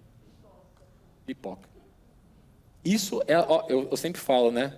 Eu sempre falo isso, me arrepio o pelo da alma aqui. Eu falo assim, como que pode, gente? Como que pode? É isso, hiperpersonalização. Então, quando a gente fala isso, a gente começa a entrar num assunto muito grande, aqui numa discussão muito grande que existe, principalmente no mundo de tecnologia, que é o quê? Que barreiras existem para isso? Né? O Bruno falou aqui algumas barreiras governamentais que o governo está criando, e aí a gente tem também alguns problemas que pode causar. Então, segurança da informação, coleta massiva de dados. Então, tudo que você faz vai estar ali conectado, batimento cardíaco. Pensa, o saúde da Apple, batimento cardíaco, qualquer coisa sua, se você compartilhar, você acessa um site, coloca lá, permitir tudo. Né? Antigamente nem perguntavam, já pegavam, já soava um vampiro. Você entrava num site e já sabia tudo que era seu. Hoje ele te pergunta ainda. Você quer acessar, compartilhar? Não, a gente não vai aceitar tudo. Aceitar tudo. Você está dando todo o seu comportamento, sua vida ali para a tecnologia. Então, ela começa a realmente, você começa a trabalhar em cima de dados. Barreiras legais. Começou na Europa, o GDPR, o Brasil puxou muito ali do que foi feito na Europa, que são realmente tentativas de conter uso indiscriminado do quê? Desses dados. Então, por isso que hoje eles perguntam se vocês querem compartilhar os dados de vocês. E se você recebe algum conteúdo que não é específico para você, você pode denunciar, gente. É obrigação da companhia fazer o nível de segurança que vocês precisam ter dos dados de vocês. Como eu falei, é o novo petróleo, né? Então, a gente precisa ter uma transparência algorítmica em relação a isso. E, por último, as tendências. Né? Quando a gente fala em nível de personalização 1 para 1, sobre AI generativa, a gente começa a entender o que é verdade ou não. Eu consigo hoje fazer um vídeo do Lula falando alguma coisa, só que sou eu falando. E a gente consegue criar avatares perfeitos de pessoas. Mas, cara, será que isso é real? Não é? A gente começa a entrar em fake news.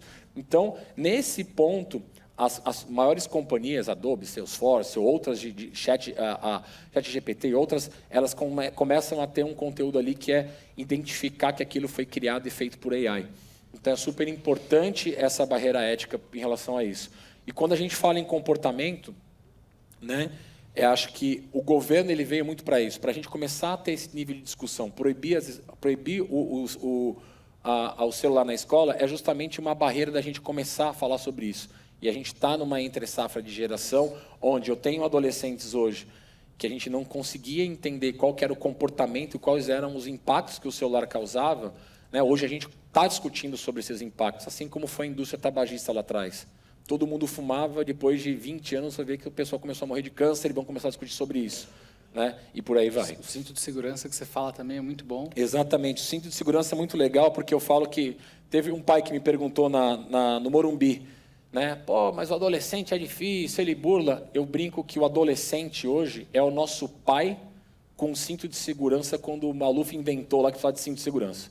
Lembra? Esse negócio aperta pra caramba. Botava aqui, amarrava só num braço, né? Se batesse o carro, ficava o braço, o seu pai saia voando.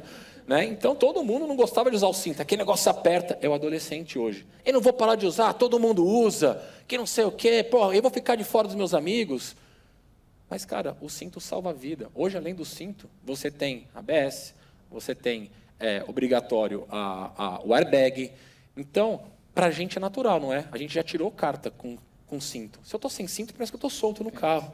Então, já virou uma coisa natural. Então, principalmente hoje, às vezes, quem tem crianças aqui, 6, 8, até 10, 12 anos, a gente consegue ainda ter um tempo de conscientizar. Quem é o nosso velhinho lá que usava o cinto, que são os adolescentes, a gente precisa falar cada vez mais que vai sair voando pela janela. Então, acho que isso é um... Eu queria complementar aí, antes da gente ir para indicações, essa parte algorítmica, a gente falou um pouco aqui para vocês de hiperpersonalização, de segmentação, falamos do poder da AI, falamos de tudo junto. O fato é que a gente hoje está vivendo uma sociedade que está hipercustomizada, hiperpersonalizada. Então, o seu algoritmo não é o meu algoritmo. Né? E o Eric usa o exemplo da sala muito bem. Antigamente, eu ia lá e eu dava boa noite para o entrevistador. Eu recebia o mesmo conteúdo que a minha família. Né? Não é à toa que os relacionamentos eles também estão ficando mais voláteis, porque as pessoas estão mudando muito. Antigamente, eu lia o mesmo jornal, participava da mesma mesa de jantar com as mesmas pessoas, olhava as mesmas notícias. Hoje, você conhece alguém e em 20 minutos depois, essa pessoa já é outra pessoa. Por quê? Porque ela consumiu conteúdo diferente de você. Então, a hiperpersonalização ela é uma realidade que fala muito mais sobre a ambição de quem quer te vender alguma coisa do que com a saúde mental, emocional e física de vocês. E existe uma coisa depois da hiperpersonalização que já está acontecendo, que chama hiperpolaridade. Nunca verde foi tão verde, nunca vermelho foi tão vermelho. Nunca vermelho teve tão pouca capacidade social, emocional e empática de discutir sobre verde, porque ele só vê vermelho. E verde, igual. Por quê? Porque estamos hiperpolarizados. Má notícia. Qual é a boa? Depende só da gente. Depende da gente usar de uma maneira mais consciente. E aí, vamos falar algumas indicações, né, Eric? Exatamente. Quando a gente fala do dilema das redes, aqui é da Netflix, foi o pessoal que desenvolveu o Facebook, Twitter, tudo. Esses caras que criaram muito do que eu coloquei aqui, né? Tem muito ali no dilema das redes. Se vocês quiserem se aprofundar mais sobre o assunto para ter mais bagagem na hora de conversar, vale a pena. E tem esse filme aqui, Brunão. Acho que esse é uma série ou um filme? Esse é um filme, cara, super engraçadinho para ver com a família. Alguém já viu aqui? Não? Divertidíssimo para quem viu, né? Super vale a pena e mostra situações reais até para a gente discutir com as crianças do malefício, né? Do vício ali do celular. E esses 5 livros aqui, eles são muito bons, mas eu normalmente indico o nosso que tem um pouco de tudo, tá? Então, esse aqui é o nosso livro, na direita. Eu, às vezes, falo que o Jonathan Haidt se inspirou na gente, mas não deu, né? Eu fui um pouco mais atrasado. Mas a Fábrica de Cretino Digital, muito bom, para quem quer ter uma leitura mais científica e entender o que está acontecendo, principalmente na Europa.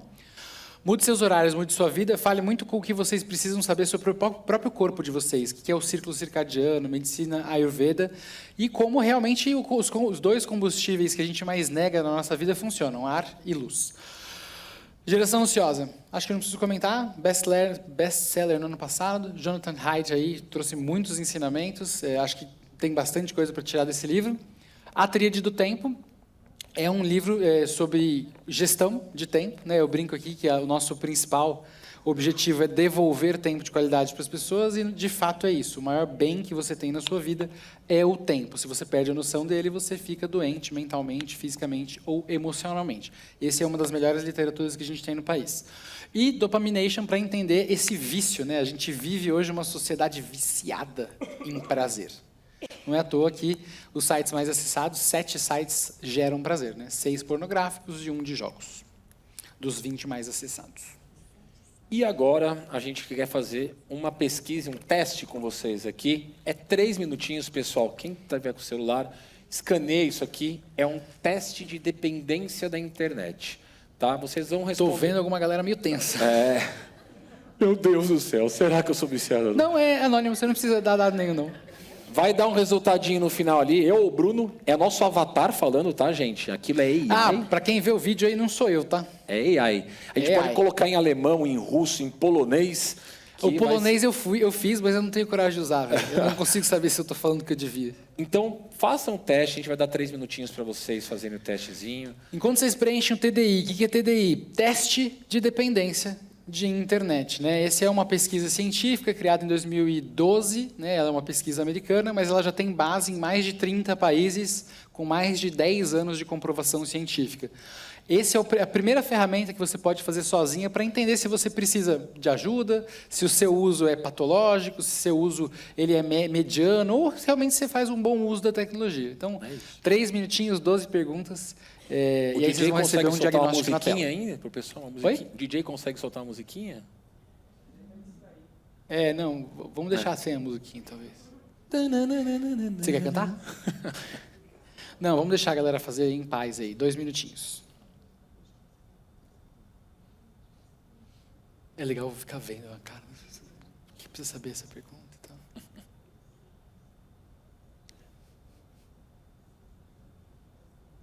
Ah, muito bem. Aqui, ó. Carol, maravilhosa da plateia, me lembrou que eu tinha que falar uma coisa para vocês. Esse é o TDI para vocês. Mas existe uma versão do TDI, chamada TDI Pais e Filhos, também disponível nesse site que a gente passou para vocês, que vocês podem fazer com a criança de vocês. Então, vocês fazem juntos e vocês vão ter o diagnóstico da criança. Muito obrigado, Carol.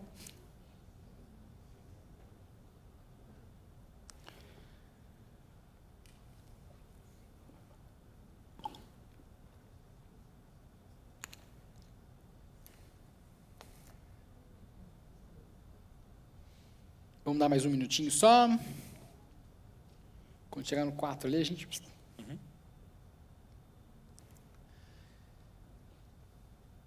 Ninguém com uma cara muito surpresa ainda, né? Que é bom.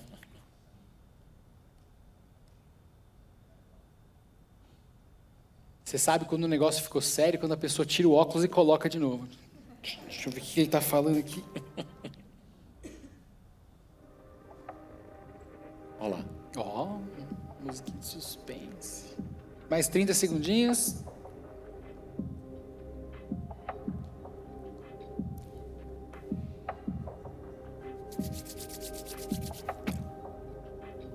Você está próximo do resultado. Começa. Para uns a música é mais tensão, para outros a música é mais alívio, não é?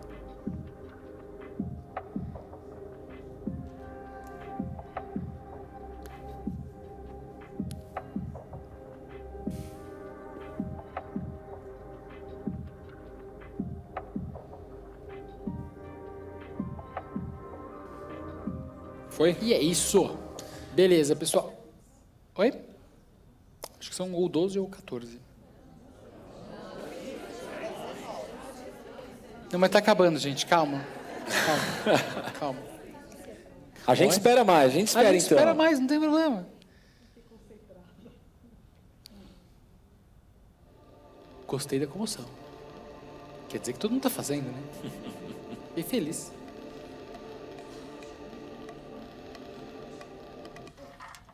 Não, é que não tem pegada aí.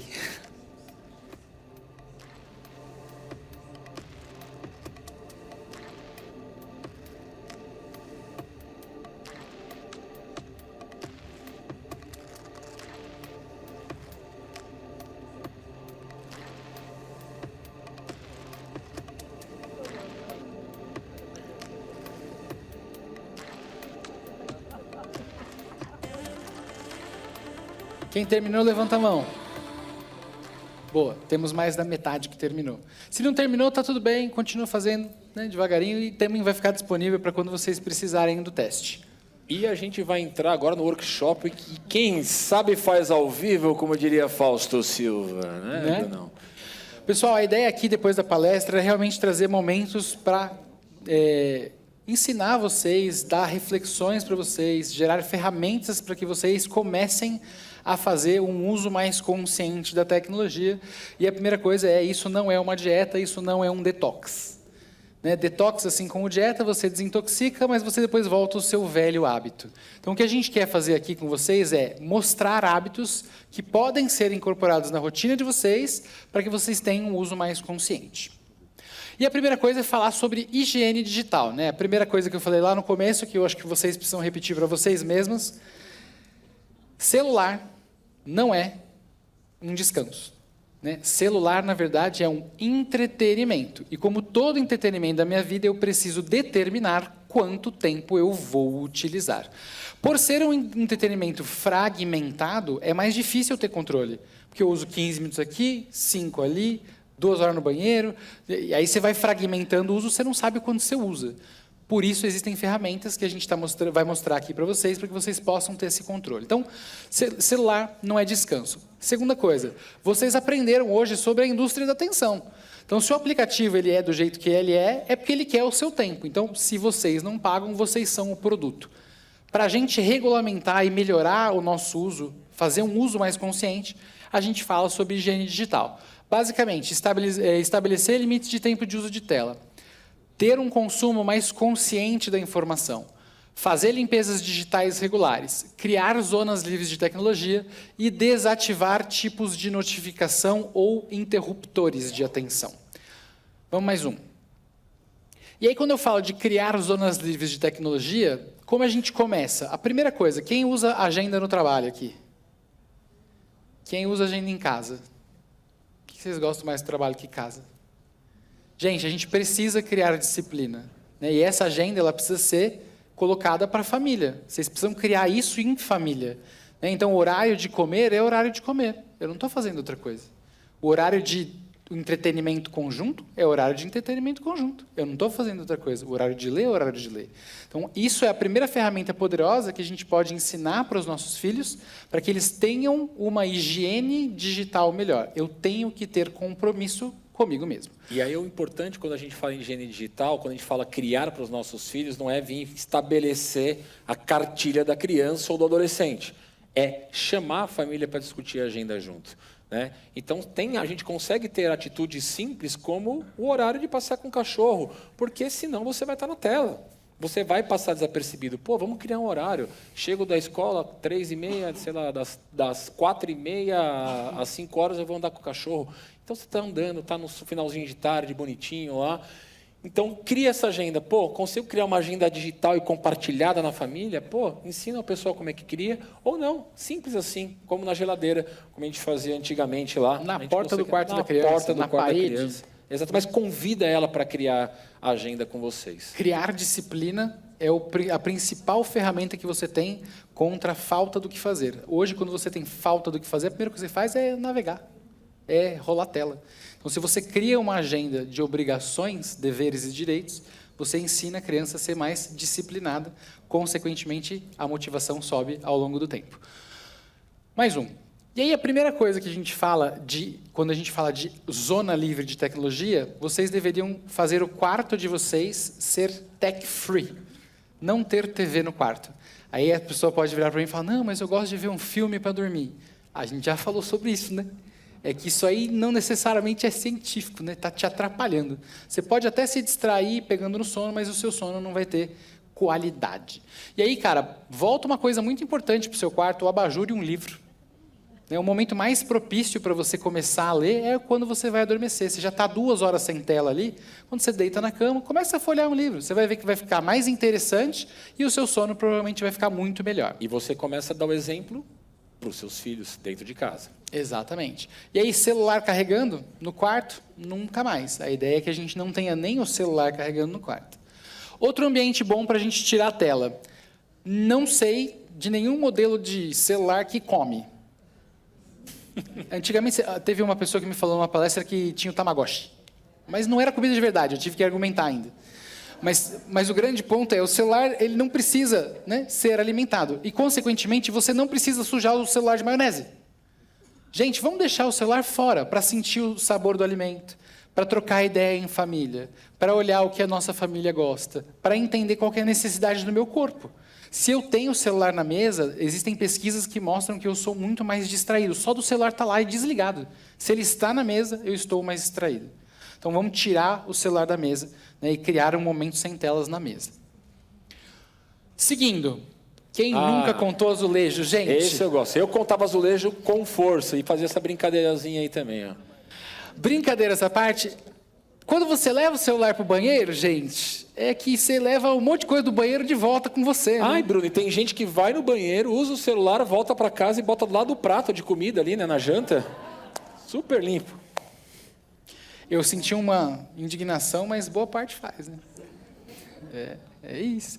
E aí o que acontece, cara? Hoje em dia tem uns proctologistas no TikTok, não sei se vocês têm TikTok. Eles o não vão proctologista acreditar. aparece na sua feed e fala, você tá aí? Você tá há quanto tempo aí? Sai daí que você vai ter hemorroida. 300% ano por ano. Onde o proctologista teve que se meter, cara? É isso. Então, não vamos levar para o banheiro, né? Diminui a quantidade de germes na sua vida e também aumenta a sua ansiedade, porque você deveria estar relaxando no momento ali e você não está. E a gente, você falou, não é mais a pimenta, é o banheiro agora. Não é mais a pimenta, é o banheiro, exato. Mais um. Fazer limpezas digitais irregulares. Pessoal, aqui a gente vai passar por uma série de slides que ensinam vocês a fazer coisas simples, que vocês talvez até saibam fazer. Mas qual foi a última vez que você desinstalou alguma coisa do seu celular? Quem tem o hábito, muito bom. Mas não espera o celular gritar. Não espera você não ter espaço. Você precisa fazer isso ativamente. Então, uma das coisas que você tem que colocar nessa rotina é limpar o celular. Porque o seu filho instalou coisa, porque você instalou coisa, porque você caiu numa propaganda que te fez instalar coisa. E quando você vê, você não tem nem espaço e nem tempo. E quem roubou o seu tempo foi tudo que você instalou. Porque você falou sim para todas as notificações da face da Terra. Exato. E vamos fazer isso agora? Vamos, pessoal. Pega o celular de vocês, deleta aí um aplicativo, alguma coisa que vocês não usam para nada. Por favor. Pode ser um só. Vamos fazer um teste de um, mas depois coloca isso na rotina da sua vida também. E eu quero que alguém conte para mim aí o que desinstalou. Jogos. Maravilhoso.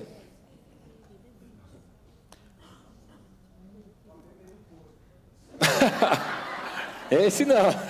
A May tá ali, cara, não faz isso não. Mas ó, eu vou fazer um desafio com vocês daqui a pouco. Eu quero ver se todo mundo vai ter coragem. Podemos passar? Podemos passar, vamos lá. Esse aqui que eu quero ver. Grupo de WhatsApp. Você que está no grupo do condomínio, que tem treta, que tem aquela briga que você quer ver do seu vizinho chato. Sai do grupo, gente.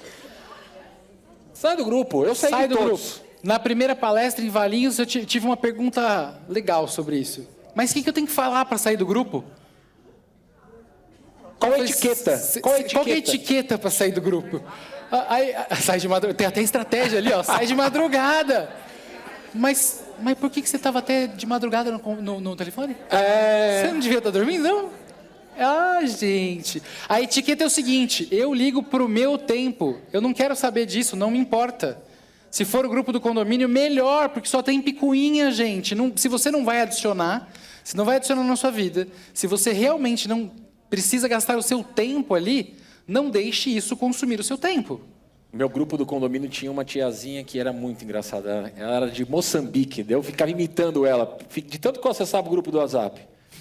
Era impressionante. O fulano está soltando fogos hoje aqui, o cachorro está... Putz, era uma coisa louca. Então, vamos lá. Maravilhoso. Escolhe um grupo aí e vamos limar. E espero que vocês coloquem na agenda de vocês, uma vez por mês, uma vez a cada 15 dias. Sai dessa quantidade de grupo aí que vocês não têm que estar e fica notificando, entendeu? E Instagram, quem tem Instagram, dá aquele unfollow. A gente começa a seguir o gerente da loja, às vezes, né? O cara da Gabriela, gente, minha esposa, Ave Maria. Todos os gerentes de loja acho que falam com ela no Instagram. Então tira lá o gerente de loja, tira não sei o quê, tira quem você não conhece, tira aquele conteúdo que às vezes que você baixou que você nem sabe porque está aparecendo no seu feed. Vamos começar a receber conteúdo ali que a gente quer. E uma coisa muito importante sobre o Instagram, principalmente aqui, o unfollow tem poder. E você ensina para o algoritmo que você não quer. Exato. Então, eu depois que comecei a ter uma consciência digital elevada, eu vou fazendo unfollow, faço follow de quem eu gosto, aí você vê aquela timeline melada. Todo mundo é motivacional, acorda com positivo. Por quê? Porque o algoritmo sabe que eu só consumo isso. Se ele mostrar outra coisa, eu brigo com ele, eu dou unfollow, eu reporto. Mas ensine o algoritmo sobre o que você quer ver. Então, você está lá navegando e só está vindo besteira. Cara, para de navegar na hora e te deixa de seguir a pessoa. Você está ensinando ao algoritmo que aquilo não é uma coisa que você deveria ver. Vai mais um. Desativar notificações não essenciais. Gente, aqui, acho que é muito importante a gente entender que quando a gente é interrompido, a gente para de prestar atenção. E aqui é uma lei do tempo. 70% do tempo de vocês deveria ser em algo importante. Ou seja, eu parei, planejei, sabia que eu tinha que executar, era importante para mim, coloquei na agenda, vou executar. 20% do tempo esquece. É urgência. Cara, sei lá, o cachorro quebrou a pata, meu filho caiu na escola. É urgência. Você vai ter que fazer. Ponto final. Você não tem controle sobre isso. E 20% do seu tempo é circunstancial. Quando você fica perdendo a noção do tempo na rede social ou dentro da tela do celular, você está fazendo exatamente ao contrário. 70% do seu tempo, ele é circunstancial. Quando dá tempo, eu lembro dos 10% do prioridade, que estava na minha agenda, e 20% não mudou. Ou seja, quanto mais eu agendar o que eu preciso, menos eu deveria navegar em telas. O que muda? A quantidade de vezes que você é distraído. Então, toda hora, principalmente porque tem smartwatch, né? Tem gente que parece que tem um tique, velho. A pessoa começou a andar com a notificação. E aí você está numa reunião com a pessoa falando e a pessoa está assim. Virou um robô. Ou seja, vamos controlar as notificações, né, Eric? Exatamente. E a gente tem a parte da indústria da atenção também. Né? Aquele negócio do cara, a gente arruma a cama, deixa bonitinho, também tem aquele cara que não consegue ver o vermelhinho no aplicativo, que ele tem que ver o que raio que está acontecendo ali, seja no Facebook e tudo. Eu falo para vocês que uma das primeiras atividades que eu fiz foi limitar tempo do meu celular nas redes sociais, eu coloquei um limite nas redes sociais, e eu também coloquei, a gente vai falar sobre limite de tempo, e outra coisa que eu fiz foi tirar todas as notificações do meu celular, porque era uma coisa que me gerava ansiedade. E aí tem aquela questão do foco, quanto tempo que a pessoa volta, né, Bruno? Exato, tem 23 minutos. 23 minutos. Quando você é interrompido, você demora 23 minutos para você focar novamente em alguma coisa. Então, uma das coisas que mudou minha vida, mudou de verdade, foi tirar a notificação. Ah, Eric, mas, pô, eu quero saber se o iFood vai chegar na minha casa e como é que vai ser. Beleza. Tem uma série de possibilidades de você trabalhar na notificação, que é isso que a gente vai ensinar para vocês agora. Então, se você for lá em ajustes, notificações e no Android, acessar as configurações notificações, você tem várias formas onde você recebe esse tipo de notificação. Ah, não quero deixar mais um negocinho vermelho. Exato. Tira o negocinho vermelho. Ah, putz, eu quero que me informe a notificação só do iFood. E o legal é que alguns aplicativos, né, acho que até o iFood faz isso, você consegue mostrar para ele qual a notificação você quer receber. Você não quer receber a notificação do iFood antes de você começar o jantar na sua casa ou na hora do almoço. Chegou a hora de comer, promoção. Exato. Não, eu não quero receber notificação disso. Eu quero receber notificação que a entrega está chegando na minha casa, seja no Mercado Livre, alguma coisa. A gente consegue fazer esse trabalho de notificação aqui. Você consegue definir quais apps e quais sites te notificam. É isso. E aqui é um controle ativo da interrupção da atenção. Então, só eu determino que pode ou não me interromper. Isso, pelas notificações, é muito importante. Como o Eric falou, vários aplicativos eles segmentam as notificações. E quando você vai configurar a notificação, no iFood tem assim, promoções e entregador. Desabilita a promoção. Por quê? Porque a notificação do iFood de promoção vai chegar meio-dia quando você está com fome, cara. Exato. Vai chegar na hora de pedir alguma coisa. E, ó, vou falar uma coisa para vocês. Daí muita gente vem falar para mim assim, pô, Eric, beleza, mas eu trabalho, o celular é uma ferramenta de trabalho. Galera, tem uma ferramenta de trabalho com o celular, melhor do que o comercial, eu era comercial, diretor comercial da minha companhia. Eu tirei as notificações, e aí o que acontece? Lembra que eu falei da ansiedade, hoje um médico, alguma coisa, você precisa responder naquele psicólogo na hora. A pessoa aprendeu a receber a resposta na hora. Gente, se é urgente, me liga. Isso aconteceu no trabalho.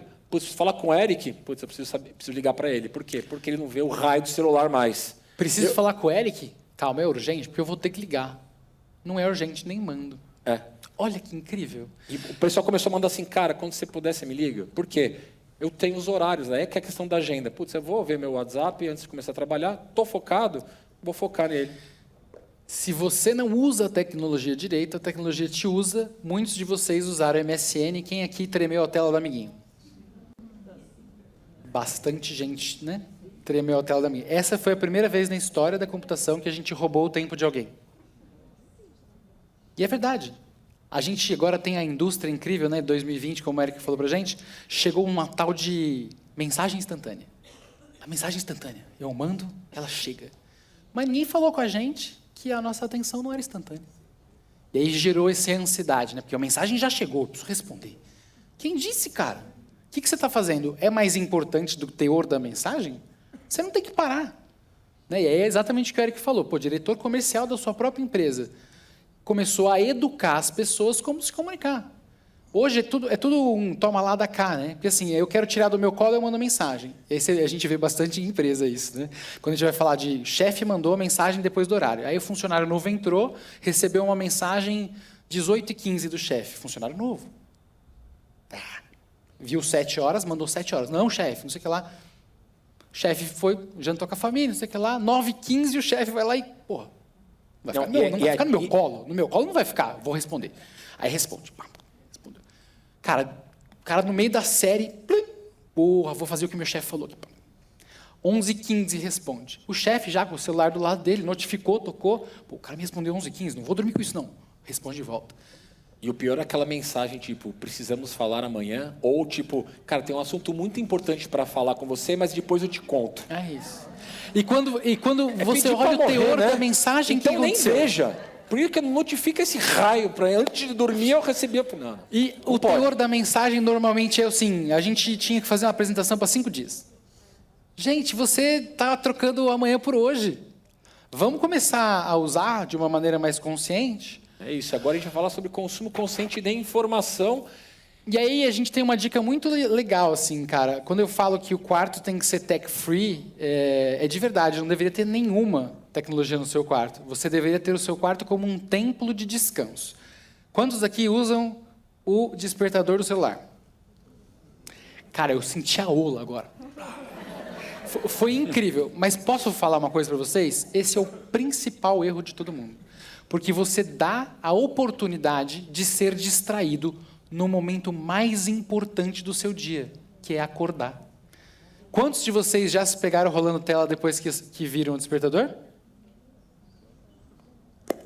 É que uma coisa está conectada com a outra, né? Ou seja, o que eu estou falando?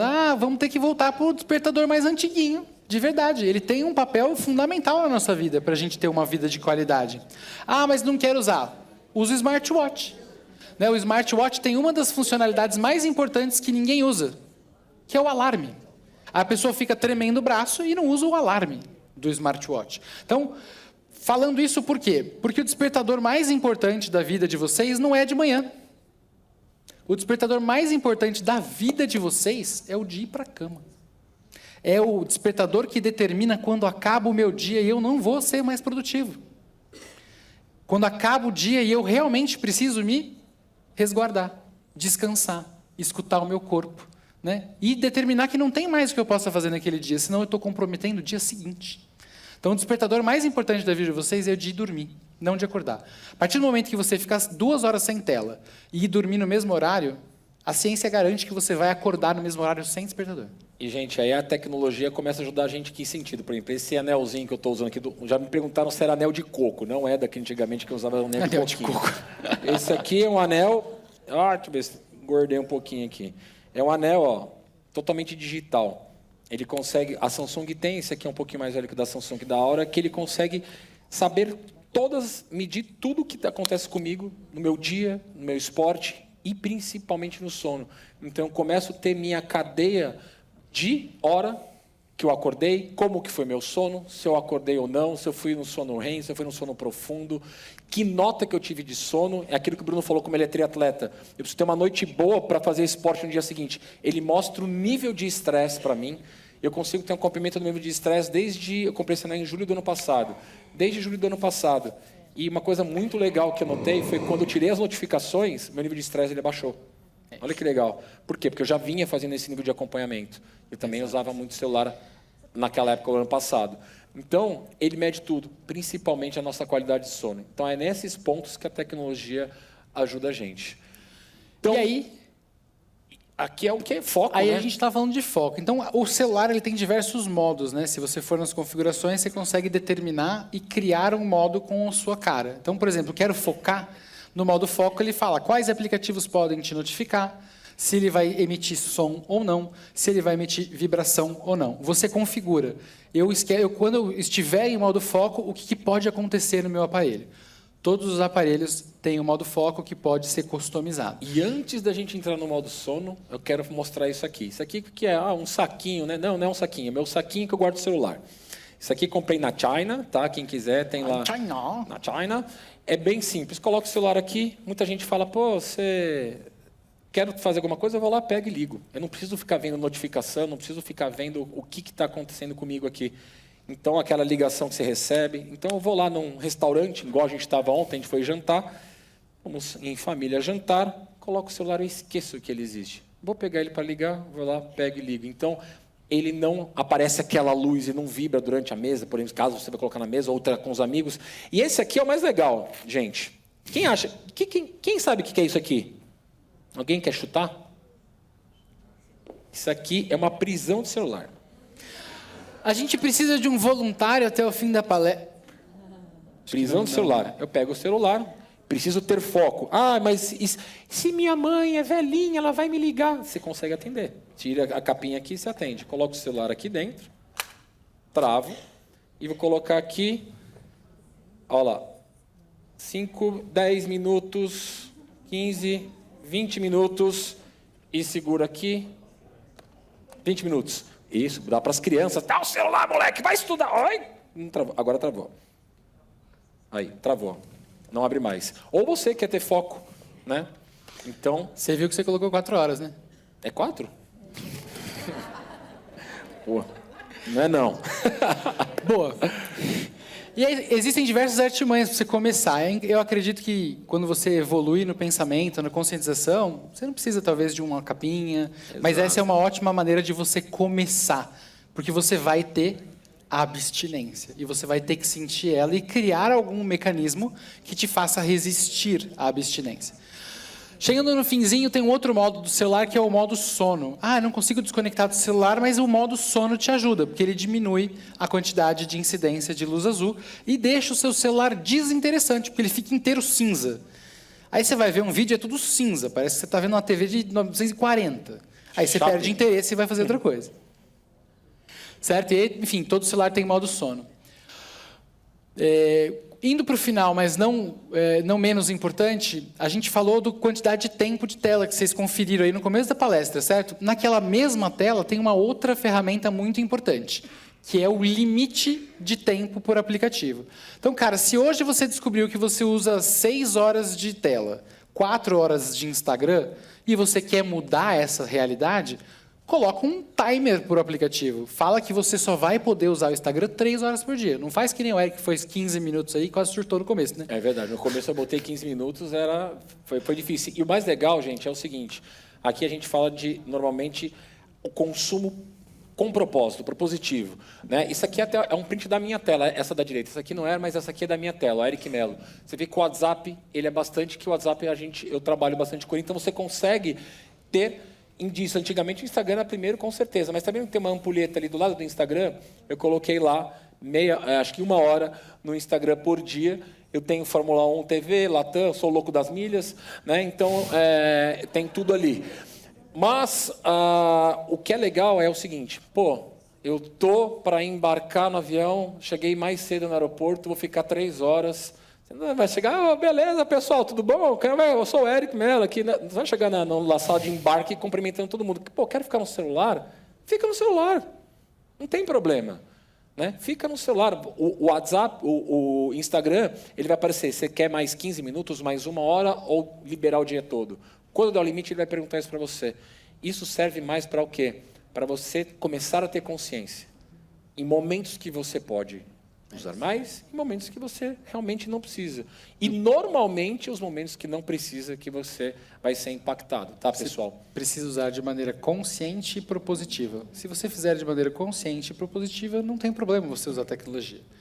Vai mais um, para a gente dar a última dica, para quem realmente quiser ir a fundo nesse controle do tempo de tela e realmente resgatar as horas de qualidade de volta, a gente indica 2 aplicativos. O Minimalist Phone, ele é um aplicativo que transforma seu celular nessa obra-prima preta aí.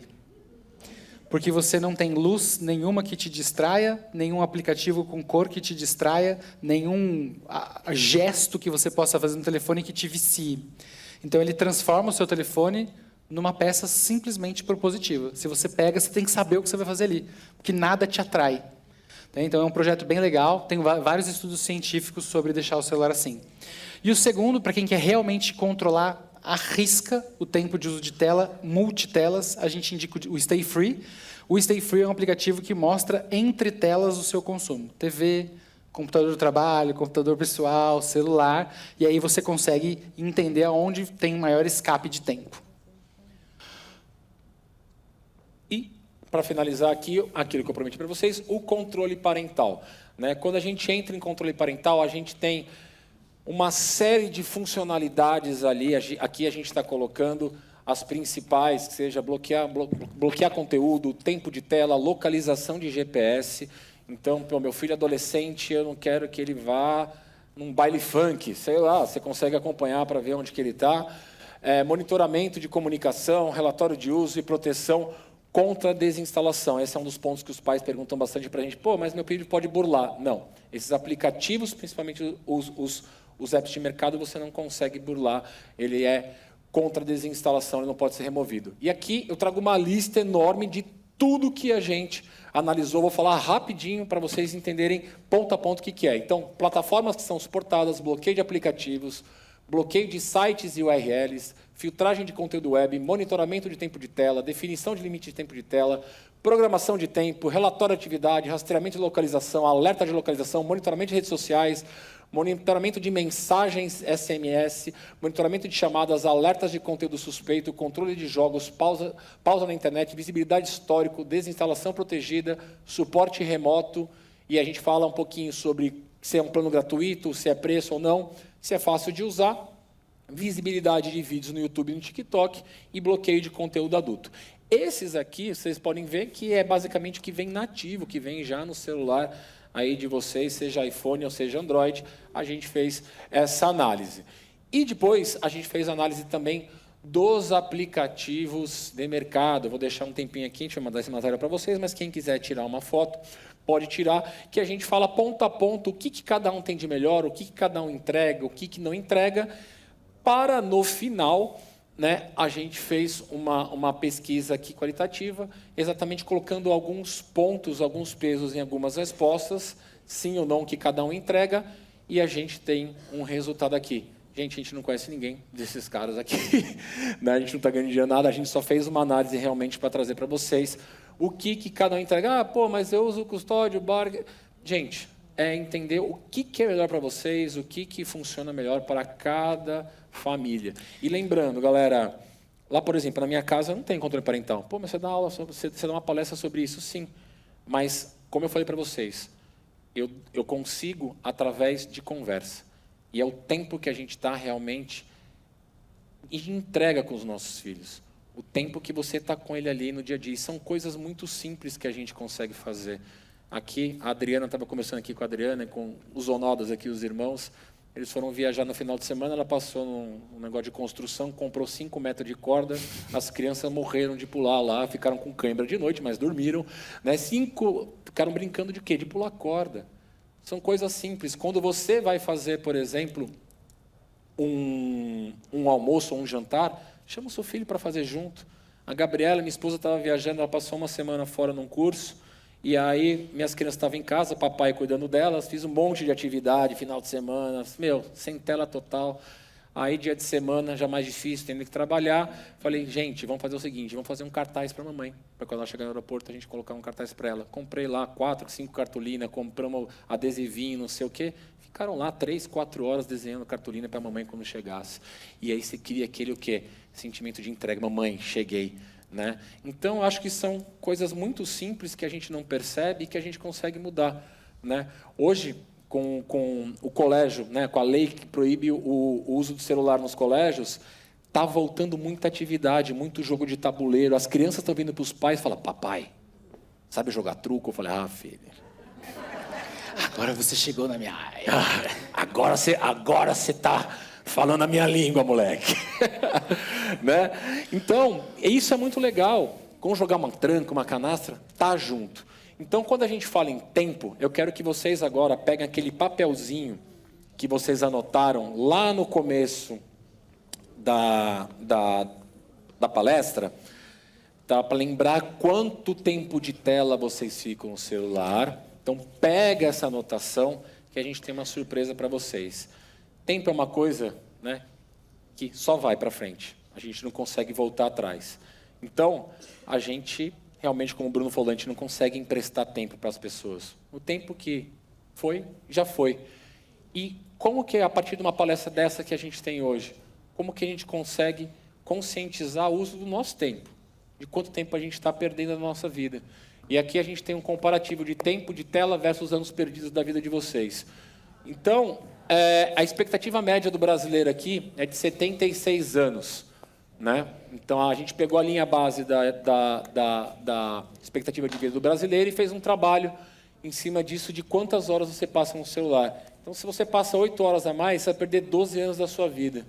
7 horas, 9 e por aí vai. Você vê que o salto é muito grande ali, do 1.3 para o 2.4. Né? Coisas importantes que eu falo nesse momento aqui. Pô, Eric, eu vi aqui, mas eu tenho aplicativos que, por exemplo, o Waze. O Waze ele vai contar como tempo de tela. Cara, o cara é entregador. Ele usa o Waze para fazer a entrega. Beleza. Você consegue lá nos aplicativos entender o que cada um, se é um aplicativo que tira a sua atenção, que distrai você, ou se é um aplicativo realmente que tem um propósito para te ajudar. Novamente, tecnologia ajuda a gente. Mas isso aqui é um ponto importante para a gente ver que vamos ser presente, não só com a família, com os nossos filhos, mas com todos vocês, com os amigos.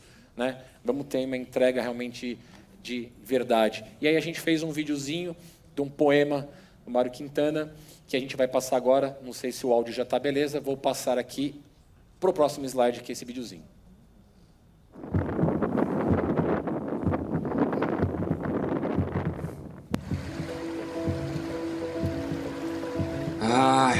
A vida.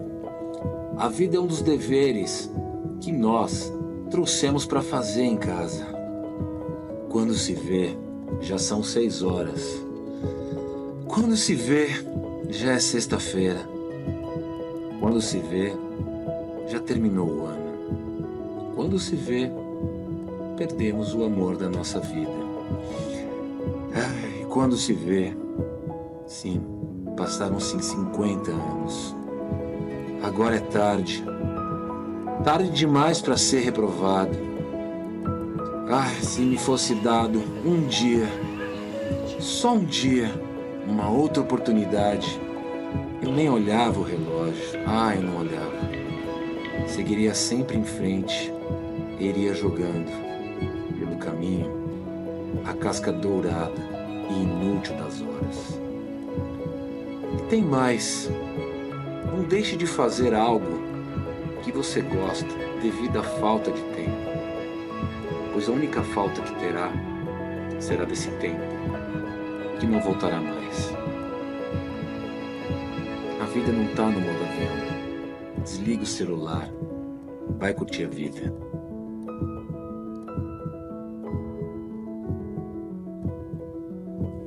É isso, pessoal. Se a gente pudesse deixar um recado final aí para vocês, já está comprovado que o que mais tira tempo da sua vida é o exagero do uso das telas e o uso inconsciente de tecnologia. Então, a todo momento que você puder se conscientizar sobre o uso, é um pouquinho de vida e qualidade de vida que você está ganhando para você e para sua família. Obrigado. É isso. E terminamos no tempo de novo. Obrigado, pessoal. Perguntas?